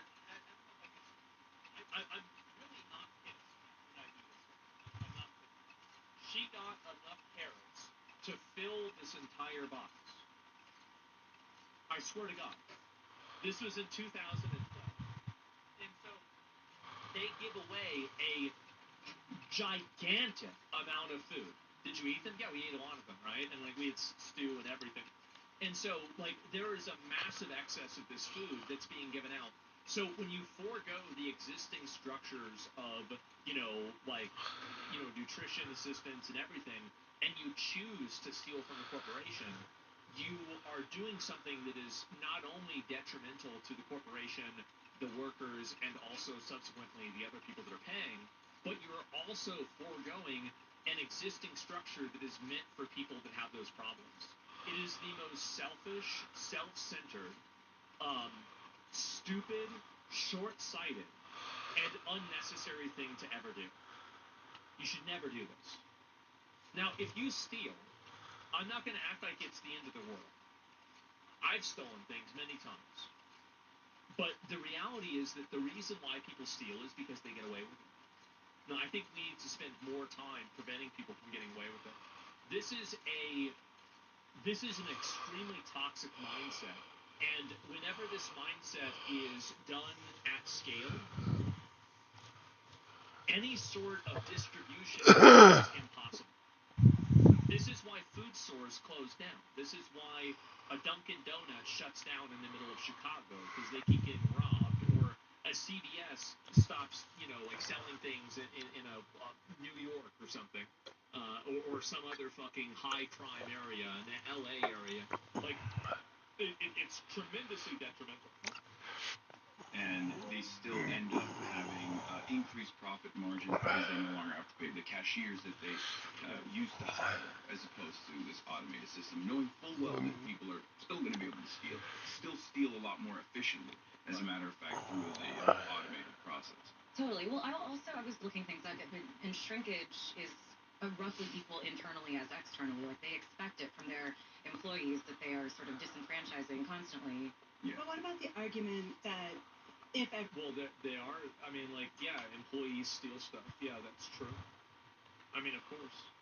Even if they weren't disenfranchising those employees, they would still be stealing. And here's how you know that stealing is not for necessity. There are a lot of people that do steal for necessity. But when you're stealing makeup, you're not doing it for necessity. When you're stealing potato chips, you're not doing it for necessity. When you're stealing shoes or hairspray, this isn't necessity.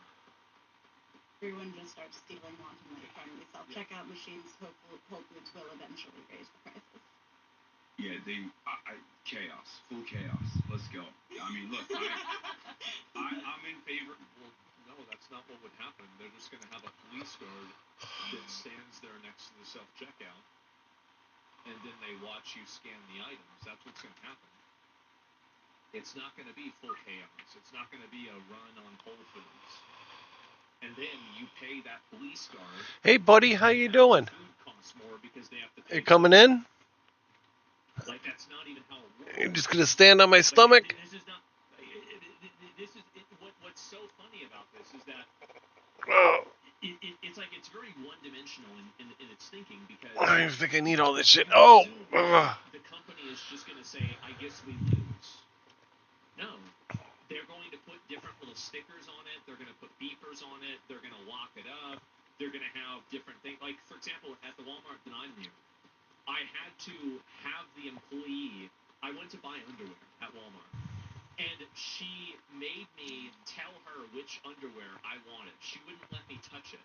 And then I said I wanted to check out, and she hand carried the underwear from the the underwear section to the fucking cashier, and they gave it to the cashier. It was like, I mean, I'm in my 30s now, so like it wasn't embarrassing.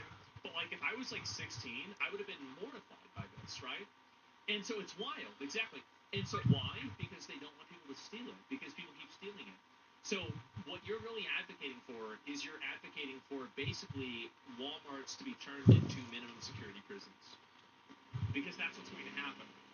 In a low trust society, everybody doesn't just get Walmarts, and they just give out food for free. No, they have everything behind glass cases. They have police guards there. They have armed guards. They have people watching you. They have everything. So the entire premise of this is just completely misguided. And if Hassan went to Walmart, Come on! if he went to Why am I not climbing this ladder? And if he grew up poor and he received food stamps and he went to food banks, he would know all of these things, and you would know this. Come on. What this panel is it's three upper middle class or upper class liberals that are basically circle jerking each other for stealing lemons from Wendy's or Walmart or Whole Foods. It's pathetic. It's absolutely pathetic. I'm in favor of fast and free buses and also government-owned storefronts. And two of those policies, the mayor of this beautiful city is currently working on. Would you encourage stealing the same way from a Mamdani-run city-owned grocery store with lower prices? And why? I would not, because I feel like that's taxpayer-funded, and the prices. Who the hell is this guy? I mean, how is it stealing if you already paid for it?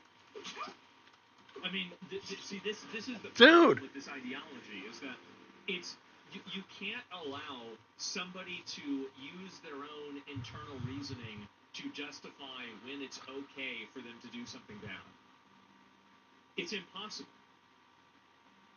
This union labor and the prices God damn it. are also adjusted regardless. So basically, I've decided based off of three intangible, subjective things that it's okay to break the law. No, the world can't work that way. How can what's astonishing to me is that any person can listen to this and think that it's not completely retarded. Any thoughts on video game piracy? Piracy is fundamentally different than stealing from a store. Let me explain the reason why. Piracy is not stealing. It's on the spectrum of stealing. It's similar to stealing, but it is not stealing. The reason why it's not the same is because theoretically, everybody could have any sort of movie, video game, or anything else. The only reason why you can't have it is because there is artificial scarcity that's created for it. So the problem is that like, and again, like, if you take this to its logical conclusion, if somebody was restreaming Hassan's stream, the entire thing with no cuts, and then running additional ads on it, and then making money off of it, and then that stream was gaining popularity and hurting his popularity, I think that he would be upset about that. It would be damaging for him.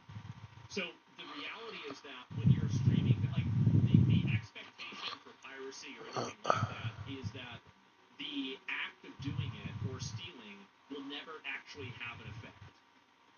When you apply this effect to its logical conclusion, that it will become more and more severe the more and the less that it's punished, eventually you reach a crisis point where it's so problematic that you have to deal with it. So stealing entertainment is low on the rung of stealing. It is lower on the rung of stealing, and the reason why is because there's no opportunity cost. There's no scarcity of the amount of times that you can copy over Paint It Black by Rolling Stones. You can effectively give that to everybody, and you can multiply that with really no sort of resources in a way that you can't multiply a limit. You can't multiply a TV.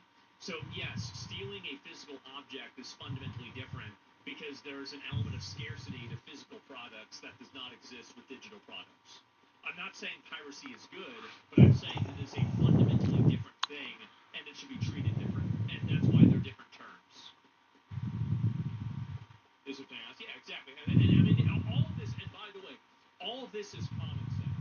I think we need to treat these thieves more harshly. I do. I think I want to see people that are stealing lemons. I want to see them get tackled, thrown to the ground, handcuffed, hog-tied, and dragged into the police vehicle. I am so sick of these animals ruling my society. We used to have a country. We did. We used to have a country, and now we have a bunch of fat over. And by the way, any of those women on the panel would not even dream of stealing. They would be mortified at the idea of it. They would be terrified of this. They're all LARPing so they can virtue signal to their retard audience. None of the people doing this, Hassan's not stealing things. He's not even going to the store. He's probably having it delivered. So it's not even a possibility that it's happening in the first place. So these people are basically, they're writing checks that you have to cash. Now it's you that's the one that's affected. Have you ever stolen something? I've stolen many things. I've stolen plenty of things. And if I ever want to, I'd do it again. And why would I do it again? Because I want to. That's the reason.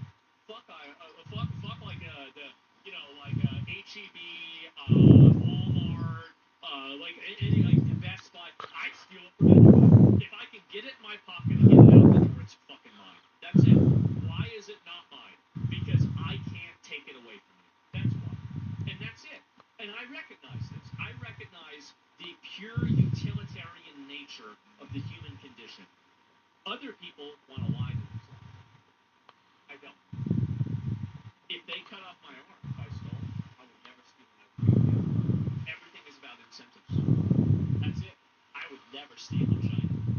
I would never even imagine it. So yeah, that's it. And short game those games. Yes, you have to recognize what these people actually are. And bro, you're confusing me.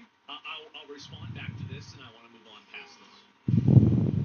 What about what I'm saying is confusing to you? What about that? Because I think that a lot of people get confused by this because they've been led into a hyper reality that's been created by artificial influencers on the internet. I don't think people are used to a person like me talking about things the way that I do. I don't think they're used to it at all.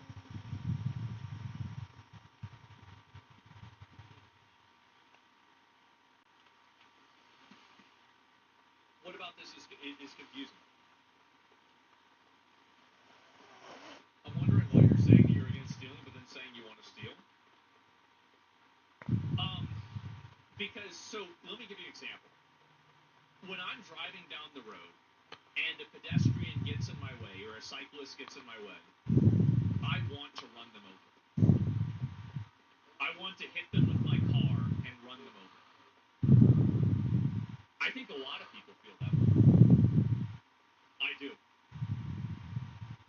I recognize that people will always act and behave in a way that is selfish. And I think that society needs to be created with that expectation considered. You cannot expect that people will not do something. Get out of the way? Yeah, exactly. It's a sidewalk retard. Exactly. So everybody has intrusive thoughts. And no, you're just psycho. I think that while I'm okay doing that, other people are okay doing other things that I wouldn't be okay with. So if you hear what I'm saying and you're saying that sounds insane, I'm sure there are things that you imagine that I would think insane. And so that's why we have to have a set of rules in society that manage those intrusive thoughts and those behaviors. Because while everybody might not have the same ones, I think everybody has some of them. And that's the problem. Yes, exactly. So does that make sense? So what you're saying, you want to, not necessarily will? Yeah. Like, well, I mean, like, why would I? Think about it like this. If I could walk into a 7-Eleven and I could just pick up a donut and walk out of the 7-Eleven, not only do I save money, but I also save time. I don't have to sit and talk to the cashier. I don't have to pull my card out. I don't have to put in my PIN number. I don't have to do anything. All I have to do is just walk in and get the donut and leave. So in all functions and all ways, stealing the donut would be more efficient and better than paying for the donut, even if you don't even consider the money. And I think that a lot of rational people come to that conclusion. So, self-control, exactly. Why do we choose not to steal the donut? Why do we do it?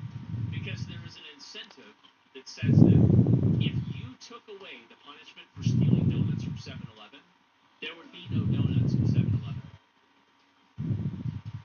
There would be no donuts. They'd be gone.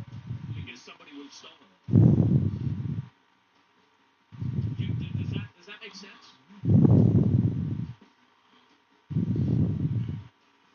Like, I just thought Asmon's rich now, so he just steals all the game. I haven't stolen anything in like 10 years. Because I'm like, you're condoning stealing, but against at the same time, I am accepting stealing. I accept stealing as a part of the human condition whenever the base values and the base impulses of the human mind are allowed to flourish. I recognize that people steal. I know that they do that. I know why they do it. I know that there actually is not a moral foundation around doing it. They would steal from a small place, they'd steal from a big place, they'd steal from anywhere. And this whole idea of ethical stealing is just a rationalization. They don't actually believe in this. And you can find a million holes in this logic.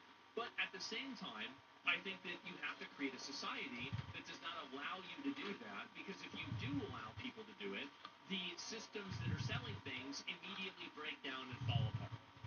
It's impossible to run a society when people think they can steal things.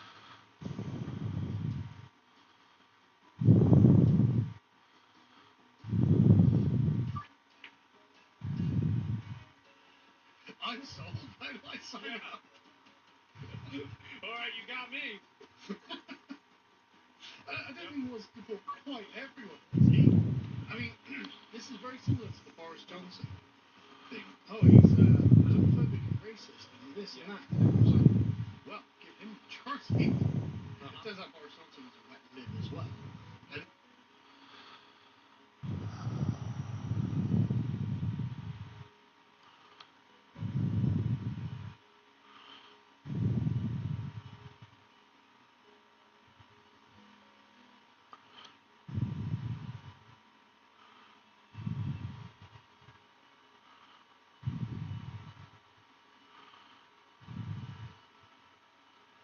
behind the velvet curtains of Europe's grandest palaces lay a truth long buried. Royal families carefully erased the most vulnerable children from history. For centuries, the image of flawless bloodlines and divine blessings sustained monarchies, and any child who disrupted this illusion, especially those born with disabilities, was removed from sight. These children were not simply hidden. Some were declared dead while alive, others locked in monasteries, asylums, or distant institutions, cut off from the world and erased from memory. The birth of a disabled child challenged the very core of monarchy. Royalty claimed authority through divine favour and genetic superiority. To admit imperfection would have undermined this sacred foundation. Thus, the lives of countless princes and princesses with Down syndrome became secrets that had to be silenced. This was not barbarism of ignorant times alone, but calculated choices made by powerful families across 1,000 years. Thought she wanted 7. Forged death certificates. Family trees were rewritten, and official records deliberately falsified. The reality of disability collided with dynastic pride and compassion lost. Down syndrome was formally described by John Langdon Down in 1866, but such children had been born in every era. Before scientific understanding, they were often seen as omens, curses, or divine punishment. The peasants' responses varied, sometimes acceptance, sometimes neglect, but for kings and queens the stakes were higher. A royal birth was a public event, and a disabled child threatened marriage alliances, succession plans, and the aura of perfection monarchies depended upon. The church provided an early solution.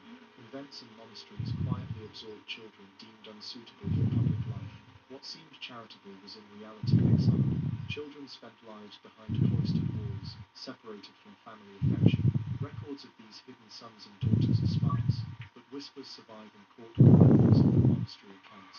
As royal courts grew more sophisticated, concealment methods became more elaborate, or by the Renaissance, palace physicians issued falsified documents, chroniclers omitted names, and portraits conveniently excluded certain children. Families could claim a child had died in infancy while secretly sending them to remote institutions. The erasure was almost total.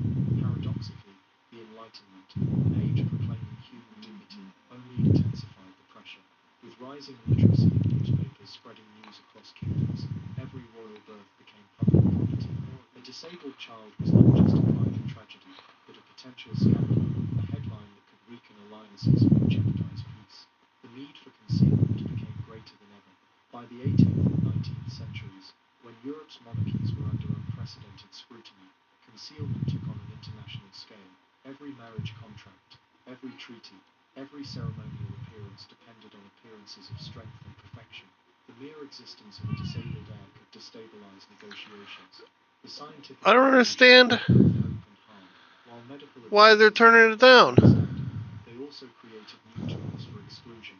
Doctors frequently advised families to separate disabled children from their households, arguing, without evidence, that Yes. institutional care was best.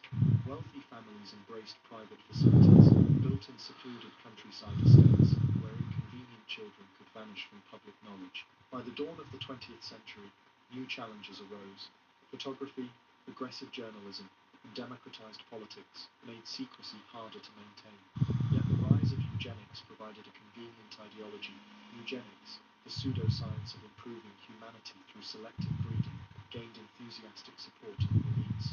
For royalty, it offered justification. Disabled children were no longer only embarrassments, but threats to the purity of dynasties.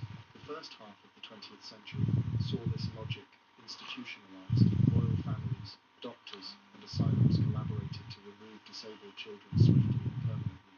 Birth records were altered, false death certificates issued, and institutional doors closed forever behind children who should have grown up in palaces. World War I further enabled this erasure. Amid displacement, collapsed monarchies, and chaotic record-keeping, It is what you asked for. institutions with little trace. Their stories merged into the wider tragedies of war, lost among millions. One haunting example is Princess Alexandrine of Prussia, born in 1915 to Prince August Wilhelm, son of Kaiser Wilhelm II, and Princess Alexandra Victoria. From birth she appeared to have Down syndrome. Unlike many, her parents initially kept her at home, determined to provide love, despite courtly expectations. Selected tutors and staff cared for her in secrecy. She was excluded from photographs and biographies, erased from official memory while living in the family's private apartments. As she grew older, her differences made public appearances impossible.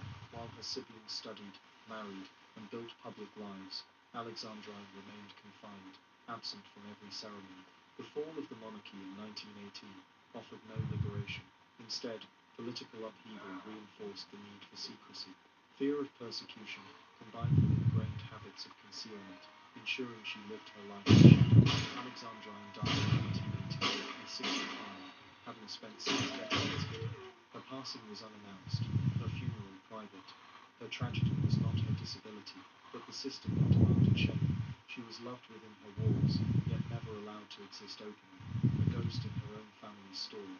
Her fate mirrored countless others.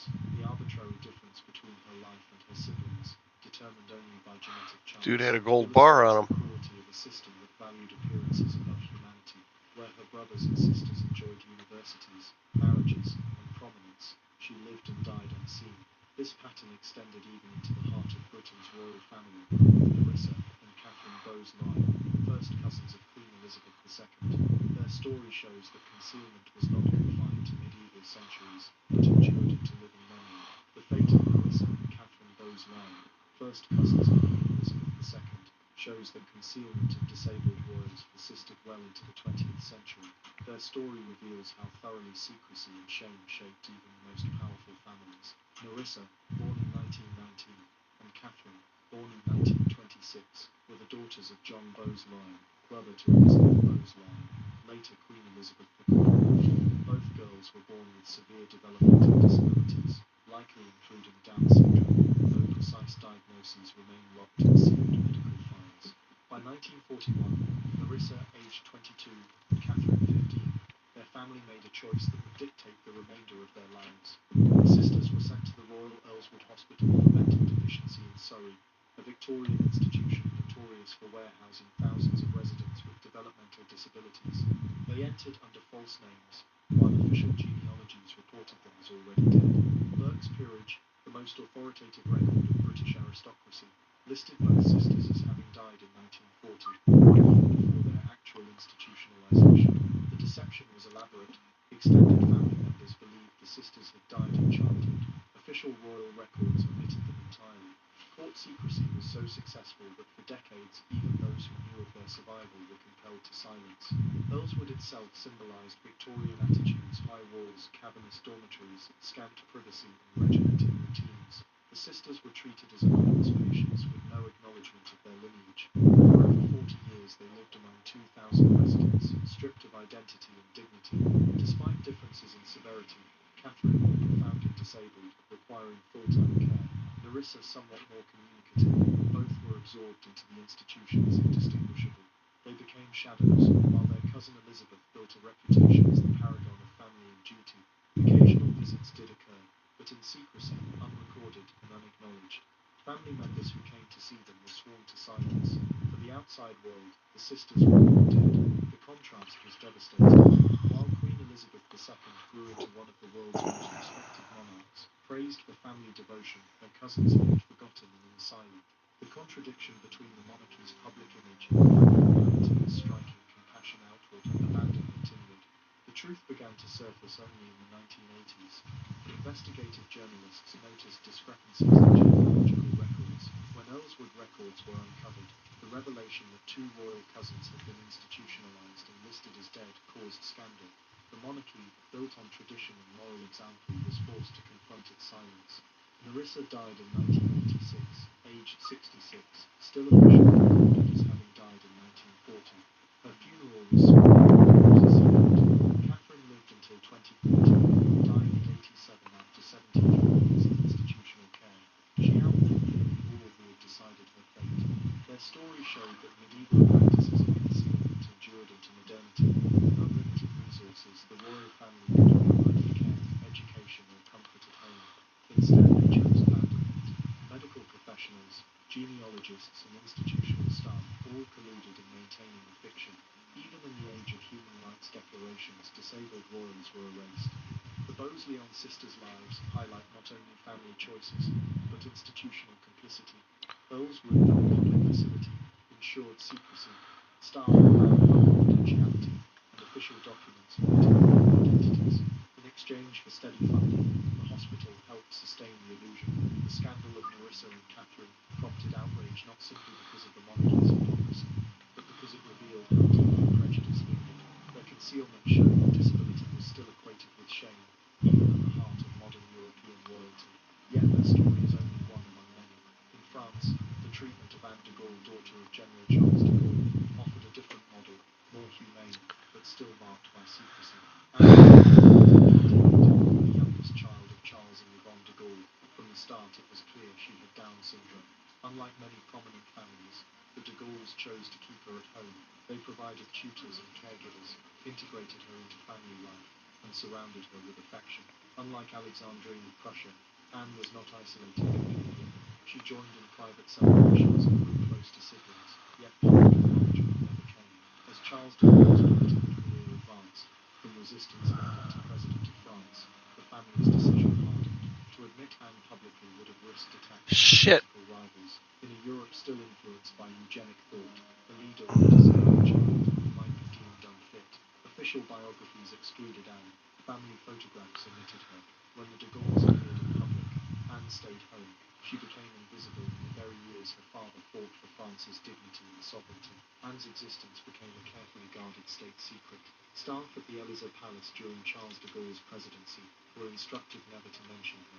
Government protocol ensured she would not appear in the records. Despite love within the family, the concealment inflicted wounds. Anne grew aware of her father's fame, yet understood she could not share in it.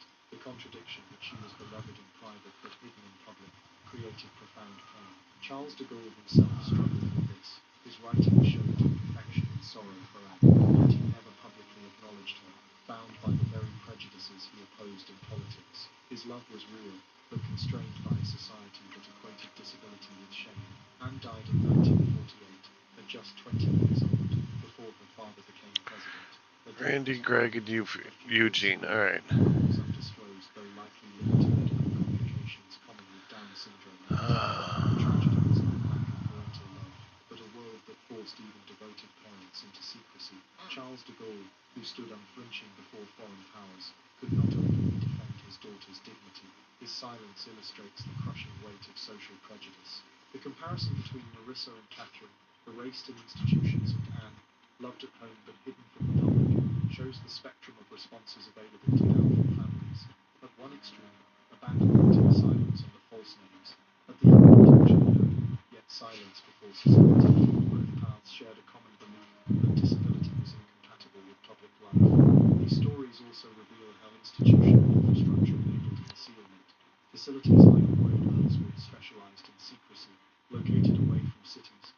They resembled fortresses, presenting themselves as hospitals or schools, while acting as warehouses for the unwanted. Families paid for discretion. Staff signed oaths of silence. Doctors justified separation as medical necessity, giving moral cover to what was essentially abandonment. Records were falsified with false names and altered dates.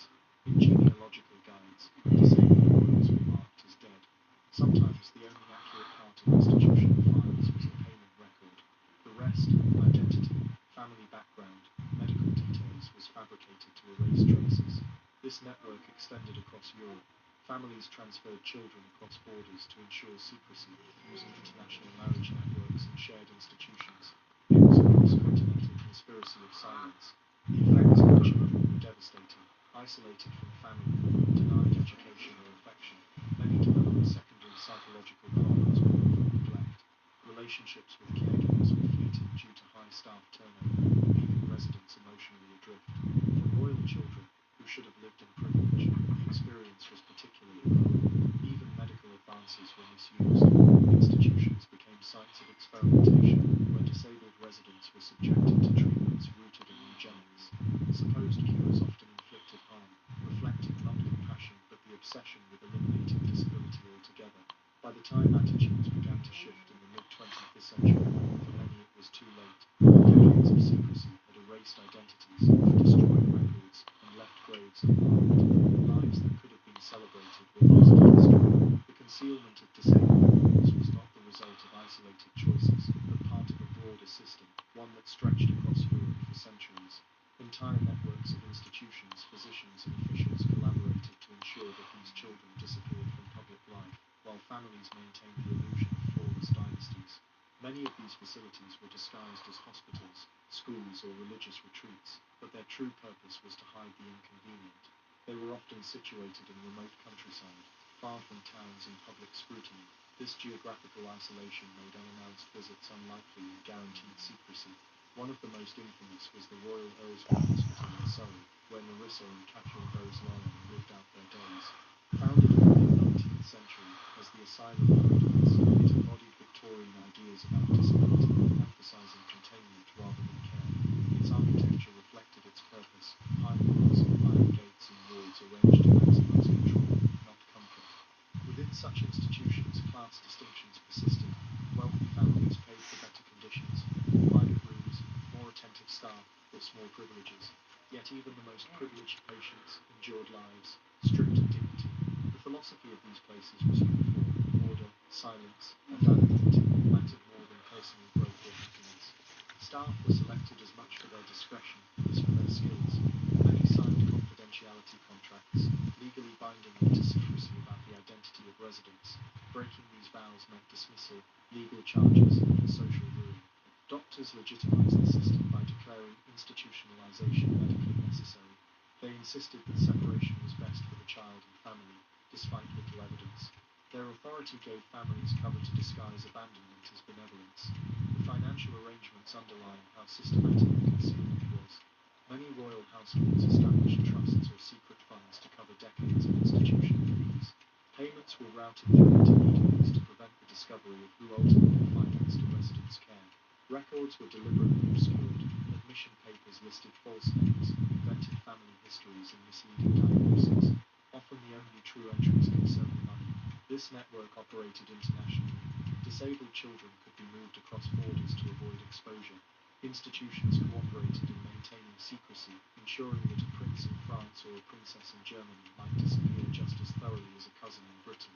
Concealment was a shared aristocratic project, transcending national divisions. Inside these walls, life was bleak. Residents were fed and sheltered, but rarely educated or stimulated. Victorian ideas framed disability as a permanent deficiency, so development or learning was not encouraged. For many, institutionalization created new disabilities, psychological trauma, depression, and regression caused by neglect. Relationships inside were fragile. High staff turnover prevented bonds from forming. Fellow residents sometimes provided companionship, but these friendships were born of shared abandonment rather than genuine choice. Children who might have thrived in family homes instead grew up in regimented dormitories, their individuality suppressed. Some institutions went further, turning residents into subjects for medical experiments. With little oversight, physicians tested unproven treatments, often painful or degrading. These experiments were justified as efforts to cure disability, but reflected broader eugenic practices and limiting perfection. The children endured procedures that brought no benefit, only suffering. The rise of eugenics in the late 19th and early 20th centuries gave intellectual cover to this cruelty. Disability was redefined not merely as personal misfortune, but as social contamination. Eugenicists argued that flawed individuals weakened entire nations and must be segregated or prevented from emergency. Royal families, already inclined to hide disabled heirs, embraced these arguments. Eugenics told them their secrecy was not shameful, but patriotic. This thinking blurred compassion and calculation. Families convinced themselves they were acting responsibly, protecting dynasties from genetic decline. Doctors and institutions echoed the same reasoning, creating a self-reinforcing system. What had once been justified by superstition or religious stigma was now supported by pseudoscience. World War I and its aftermath deepened the concealment. The chaos of collapsing empires, displaced populations, and broken records offered perfect opportunities to obscure family histories. Disabled princes and princesses vanished into institutions amid wartime confusion. Many never re-emerged, their identities buried in the rubble of Europe's upheavals. By the interwar years, secrecy reached its peak. Families collaborated with doctors, genealogists, and institutions to erase traces of disabled members. Some royal genealogies marked children as Alright, actual passing. Official portraits omitted certain figures, and biographies pretended individuals had never lived. The psychological toll on hidden children was immense. Deprived of family bonds, they grew up believing themselves unwanted. The message was clear. Their very existence was shameful. Many developed secondary emotional scars from this rejection, far beyond the limitations of their condition. The impact extended to families as well. Parents lived with guilt and secrecy. Siblings grew up in confusion, told their brothers or sisters had died, only to learn decades later they had been hidden. This discovery created lasting trauma, shaking trust within families. Love was corrupted by silence. Even devoted parents like Charles de Gaulle could not resist the social pressures. His daughter Anne lived at home, loved deeply, yet hidden from the world. This dual existence, treasured in private but erased in public, captured the contradiction. Families might genuinely love their children, but still choose concealment, convinced society would never accept them. Institutions like Earlswood thrived on this contradiction. They offered aristocrats a solution. You need not abandon your child entirely, but you can ensure no one sees them. The promise of secrecy was as important as the promise of care. By mid-century, when and disability rights movements began to challenge such practices, many of these human children were already dead, their names erased, their graves unmarked, their stories untold. Those who survived, outlived the system, and received its consequences. The concealment of disabled royals was not a matter of ignorance. It was a deliberate, organized system, maintained by families who could have chosen differently. With their resources, they could have pioneered acceptance. Instead, they reinforced prejudice, teaching society that disability must remain invisible. The concealment of disabled royals was never just about the children themselves. It reshaped entire family systems, leaving wounds that spread across generations.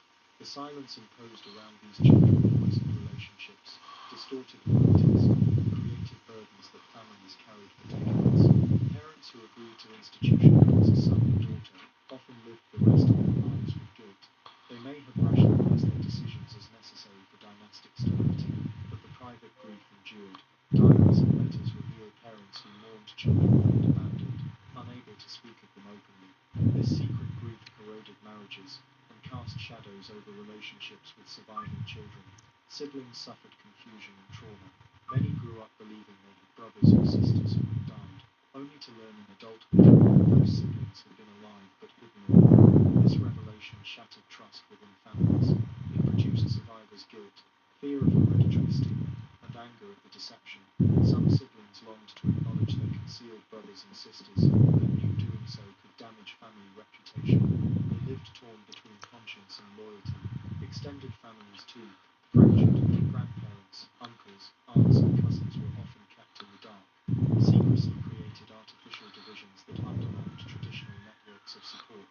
Relatives who did know were bound to silence, turning family gatherings into performances where everyone avoided dangerous truths. Professional relationships were corrupted as well. Physicians, lawyers, and institutional managers. Yeah, what's up? Oh, hang.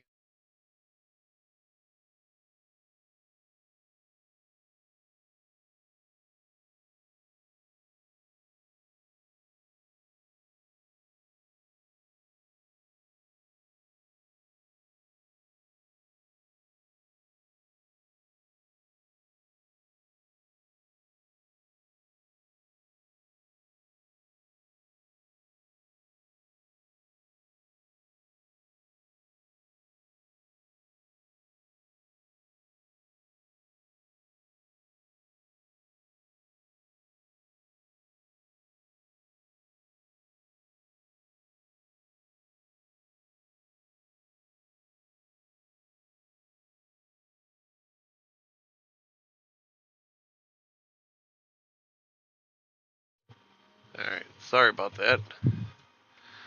Managers became conspirators rather than trusted advisors.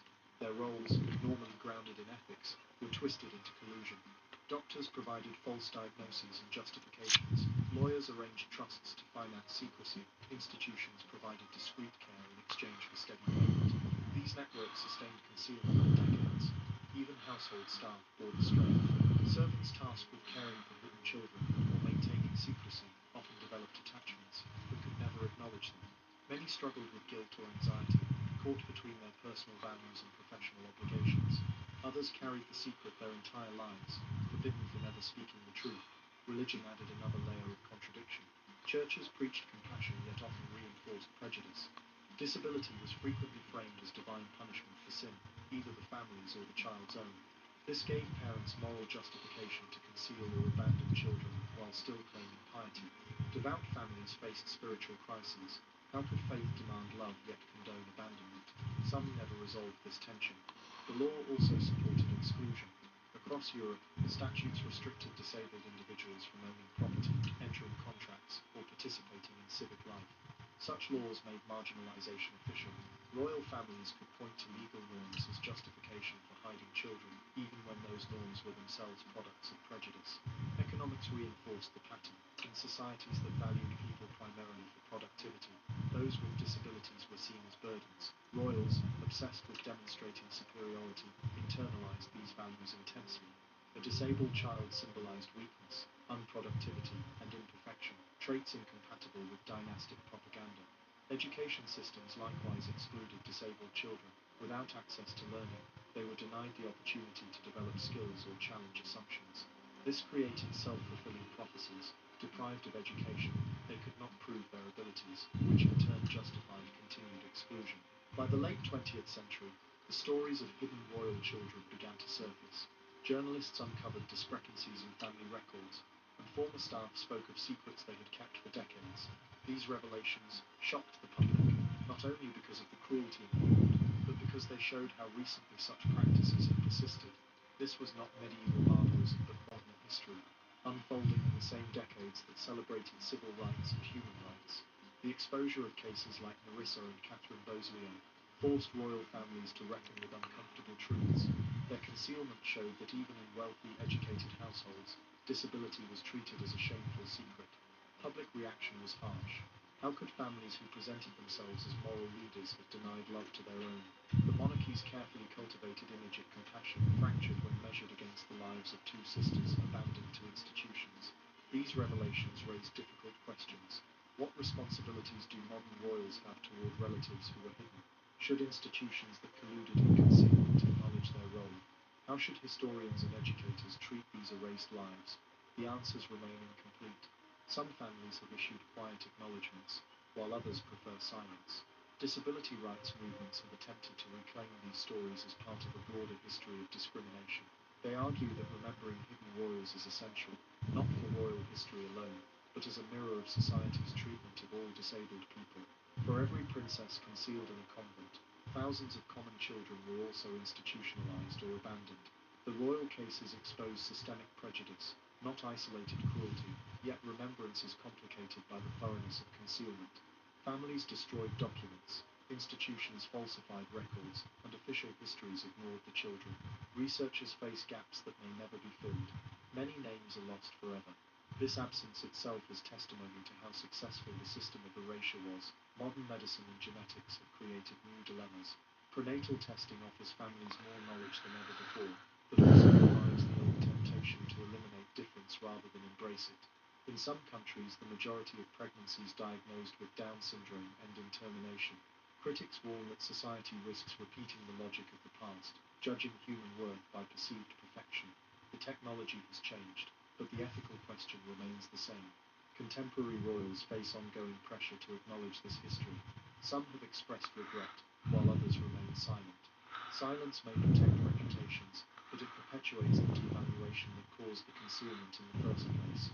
Open acknowledgement could help shift social attitudes, showing that even the most powerful families have made grave mistakes. Remembering these hidden royals matters, because it asks whether society has truly changed. Do we still measure human worth by conformity to arbitrary standards? Do we still exclude, even if in subtler ways?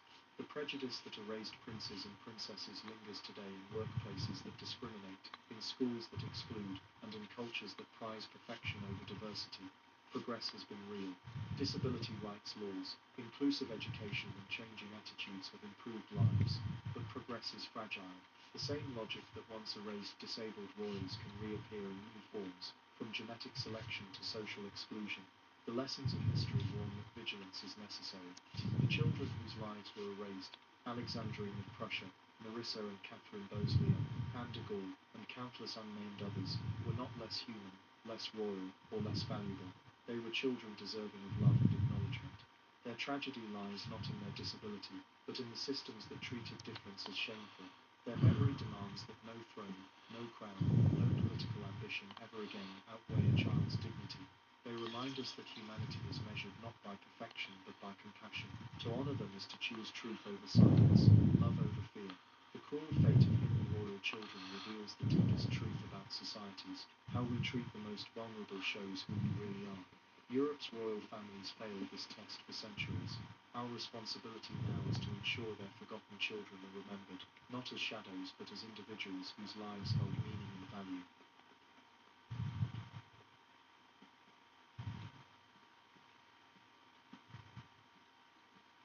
In the chronicles of English monarchy, few deaths remain as chilling, controversial, and symbolically charged as that of Edward II. What transpired within the stone walls of Berkeley Castle in September 1327 has echoed for centuries, woven into layers of rumour, propaganda and dread.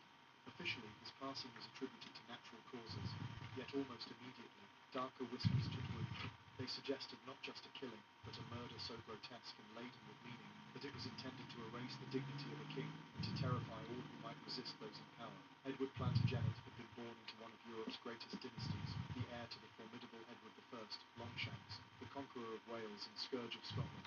Yet the son who inherited his throne would die a captive, abandoned by his barons, despised by his people, and betrayed by his own wife. His reign, scarred by military debacles and personal scandals, ended in a fall so absolute that even the manner of his death became a weapon, moulded to tarnish his legacy for generations. The narrative of Edward II's final days forces us to confront more than a medieval mystery. It reveals a society's obsession with authority, masculinity, and punishment. It demonstrates how personal relationships could unravel kingdoms, and how vengeance, cloaked in the language of justice, could descend into calculated cruelty.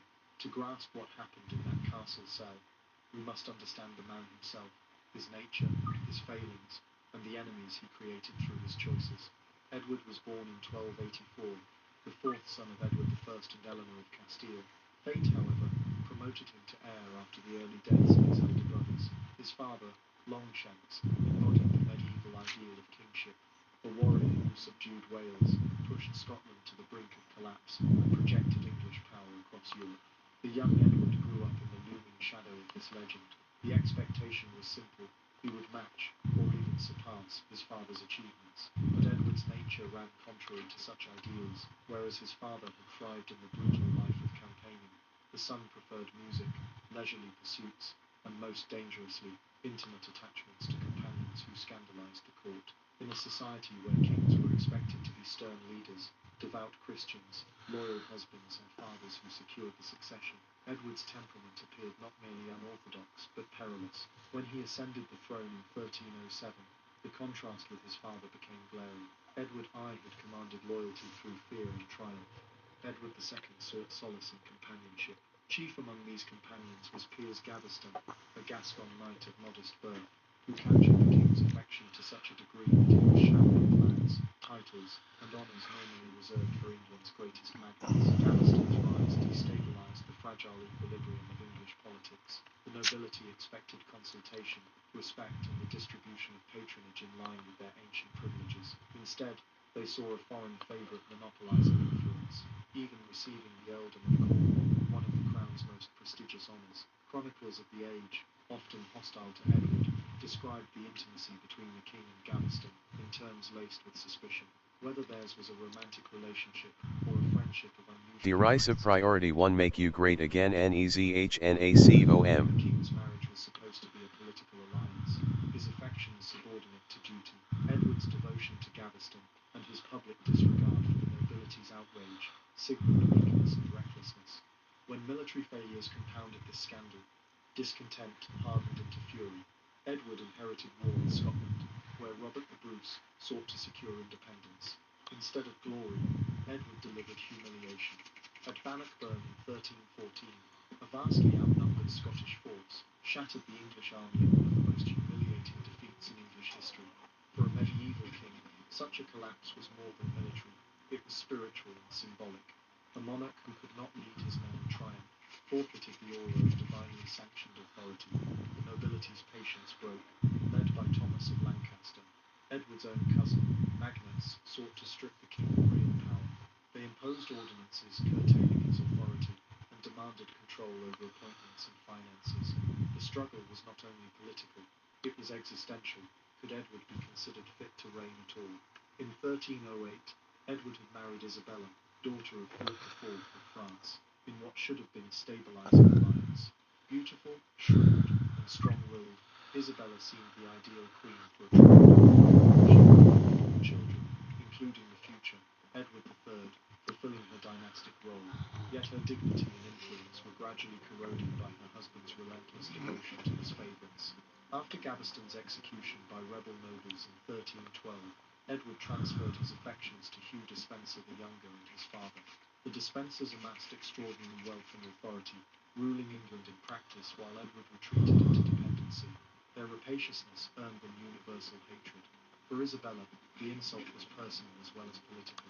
Her husband's disregard humiliated her before the French court and undermined her authority in England. By the 1320s, the Queen's patience had disintegrated. Sent on a diplomatic mission to France, Isabella refused to return. Instead, she entered into a partnership, both romantic and political, with Roger Mortimer, a powerful English baron who had once languished in the Tower of London before escaping into exile. Their union combined her royal legitimacy with his martial ambition.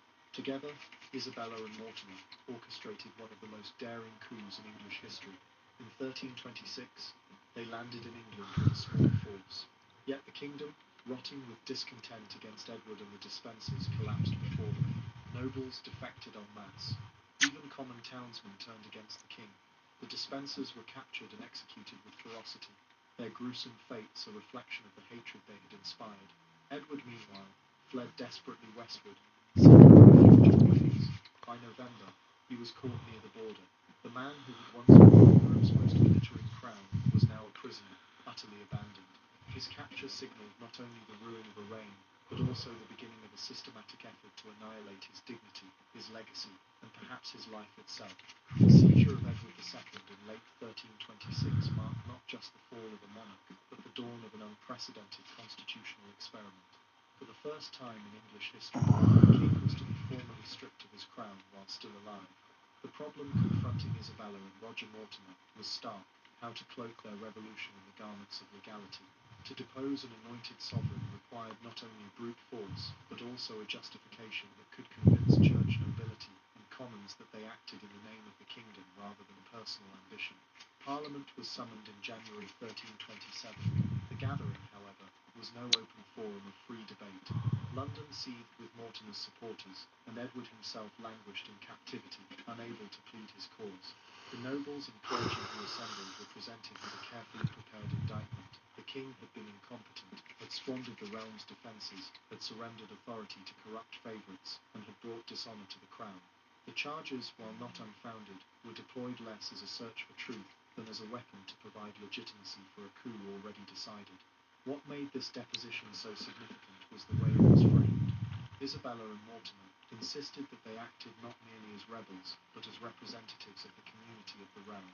This meant that Edward's removal was justified not only by baronial discontent, but by a claim to the collective will of England itself. It was a radical step in the slow evolution of parliamentary authority. Kingship was no longer untouchable if a ruler failed his duties. Edward was held at Kenilworth Castle while these proceedings unfolded. Chroniclers record the pitiful scene when emissaries presented him with Parliament's demand that he formally abdicate in favour of his young son Edward of Windsor, the future Edward III. Dressed no longer as a sovereign, but in plain black garments, the former king wept openly. He asked that his son be treated with loyalty, and that his captors show mercy. Whether he consented freely or under the threat of force remains contested, but the result was inevitable. A written act of renunciation was secured, and England entered uncharted waters. It now had a living ex-king, but what was to be done with him? Leaving him free was unthinkable. He remained by divine anointing, the rightful king in the eyes of many. Keeping him confined indefinitely was costly and dangerous. So long as he lived, he was a potential rallying point for any discontented faction, foreign or domestic. The new regime faced the same problem that has plagued countless usurpers throughout history. The deposed monarch was too dangerous to ignore. The solution was relocation. Edward was transferred from Kenilworth to Berkeley Castle in Gloucestershire, a site chosen with chilling deliberation. The castle belonged to Thomas de Berkeley, a baron whose family had suffered under Edward's rule and could be trusted to guard him with little sympathy. Its location was remote enough to prevent rescue, its walls strong enough to prevent escape, and its lord personally invested in ensuring the captive's misery. At Berkeley, Edward was stripped not only of crown and liberty, but of dignity itself. His chamber, according to some accounts, was deliberately situated above the castle's sewer, filling the air with foul vapours intended to weaken his health. His diet was meagre and irregular, his bedding coarse and inadequate, his treatment humiliating at every turn. It was psychological warfare as much as imprisonment, a systematic campaign to remind him daily of his fall from majesty to degradation. Chroniclers suggest that this cruelty was not random. It was calculated to sap his will, to make his death, whether by illness, despair, or violence, seem the natural consequence of captivity rather than the act of deliberate murder. If Edward were to die from exposure, in affection or neglect, Isabella and Mortimer could maintain the fiction that they had merely confined him securely. But the slow erosion of his health was not enough. By the summer of 1327, political pressure mounted, rumours circulated of plots to rescue Edward and restore him to power. Foreign courts, especially in France and the papacy, began to ask uncomfortable questions about his treatment. Pope John VI IV in Avignon even expressed concern for the welfare of the anointed monarch. Meanwhile, within England, a whispering unease spread had the nobles gone too far in deposing God's chosen ruler. Isabella and Mortimer understood the danger. So long as Edward lived, he embodied a threat that could not be extinguished by legal fictions or parliamentary decrees. Their own authority, exercised in the name of the boy King Edward III, rested on fragile foundations. If Edward II escaped, or was restored by sympathetic lords, their power would collapse instantly. Thus the brutal logic became clear. Edward II must die. Yet his death had to be staged in such a way as to avoid martyrdom. A straightforward execution, beheading, hanging, or poisoning, would brand tyrants and risk rebellion. The method had to leave no obvious marks, allow for official deniability, and serve as a grim warning to others. Medieval political killings often balanced practical elimination with symbolic messaging. Punishments were designed to mirror crimes, embodying medieval notions of divine justice. In Edward's case, rumours of his intimate relationships with Gaveston and the Despensers had scandalised contemporaries, casting doubt on his masculinity and his suitability as king. To many, his sins were not merely political, but sexual, and so, according to the most infamous accounts, his killers devised a method both concealing and proclaiming his fate: the insertion of a red-hot iron rod into his body through the rectum, burning his organs from within, leaving no outward wounds but inflicting unimaginable torment. It was, if true, not only a murder, but a theatrical act of symbolic justice, designed to annihilate both the man and the reputation. Whether this account is fact or propaganda remains disputed. Some chronicles simply report a natural death, others hint at foul play without detail. Yet the persistence of the story, and its resonance with medieval attitudes about sexuality and punishment, suggests that even if embellished, it captured the psychological truth of how Edward's enemies wanted him to be remembered, not as a warrior or king, but as an object of ridicule, shame, and pain. The events that unfolded within the walls of Berkeley Castle in September 1327 remain among the most debated episodes in medieval history. Chroniclers writing in the years that followed offered differing accounts, some vague, some disturbingly specific. A few insisted that Edward II succumbed naturally, worn down by grief, poor treatment, and the filth of his surroundings. Others whispered of foul play, though without details. Yet the most lurid and persistent version describes a killing so cruel, so symbolically crafted, that it has haunted England's historical memory ever since. According to this account, Edward was held down by guards as his executioners carried out their work. A hollow metal horn was placed into his rectum, through which a red-hot iron rod was inserted. The searing metal burned his internal organs, killing him in agony while leaving no visible external wounds. If true, this method was not chosen out of sadism alone, but for its symbolism. His enemies had long mocked his intense attachments to male favourites. His alleged sexual sins had been used to discredit his kingship. By killing him in this manner, the conspirators sought to brand him forever with humiliation, turning his death into a grotesque commentary on his life. Such an act would not have been improvised. It required planning, equipment, complicity. The iron had to be heated in secret, the victim restrained, the deed performed with precision to avoid leaving telltale marks. This was not a sudden crime of passion, but a calculated performance of political violence, intended both to silence Edward and to proclaim his disgrace. On September 21st, 1327, the death of the former king was reported with suspicious swiftness to London. The official line was that he had died of natural causes, illness, melancholy, and the hardships of captivity. Couriers spread the news rapidly across England, reaching sheriffs, bishops, and noble households in coordinated fashion. The speed of this communication suggested preparation, as though the announcement had been readied in advance, awaiting only confirmation of the deed. At Berkeley itself, the scene was tightly controlled. Thomas de Berkeley, lord of the castle, claimed afterwards that he had been absent during the crucial hours, as if to distance himself from responsibility. His convenient absence, almost certainly prearranged, gave him plausible deniability, while allowing others to oversee the execution. Servants, guards, and attendants who had been present soon vanished record, some dismissed, others dying suddenly, a few disappearing altogether. The elimination of witnesses formed the final stage of the conspiracy. The treatment of Edward's corpse formed another layer of deception. Medieval embalming was crude, involving evisceration, spices, and sealing with wax. But it had one effect useful to his killers. It obliterated internal evidence. If his organs had indeed been destroyed by heated metal... Alright, I'm turning in for the night. I will see you people in the morning. By the time the public saw him, I'll be playing Windrose.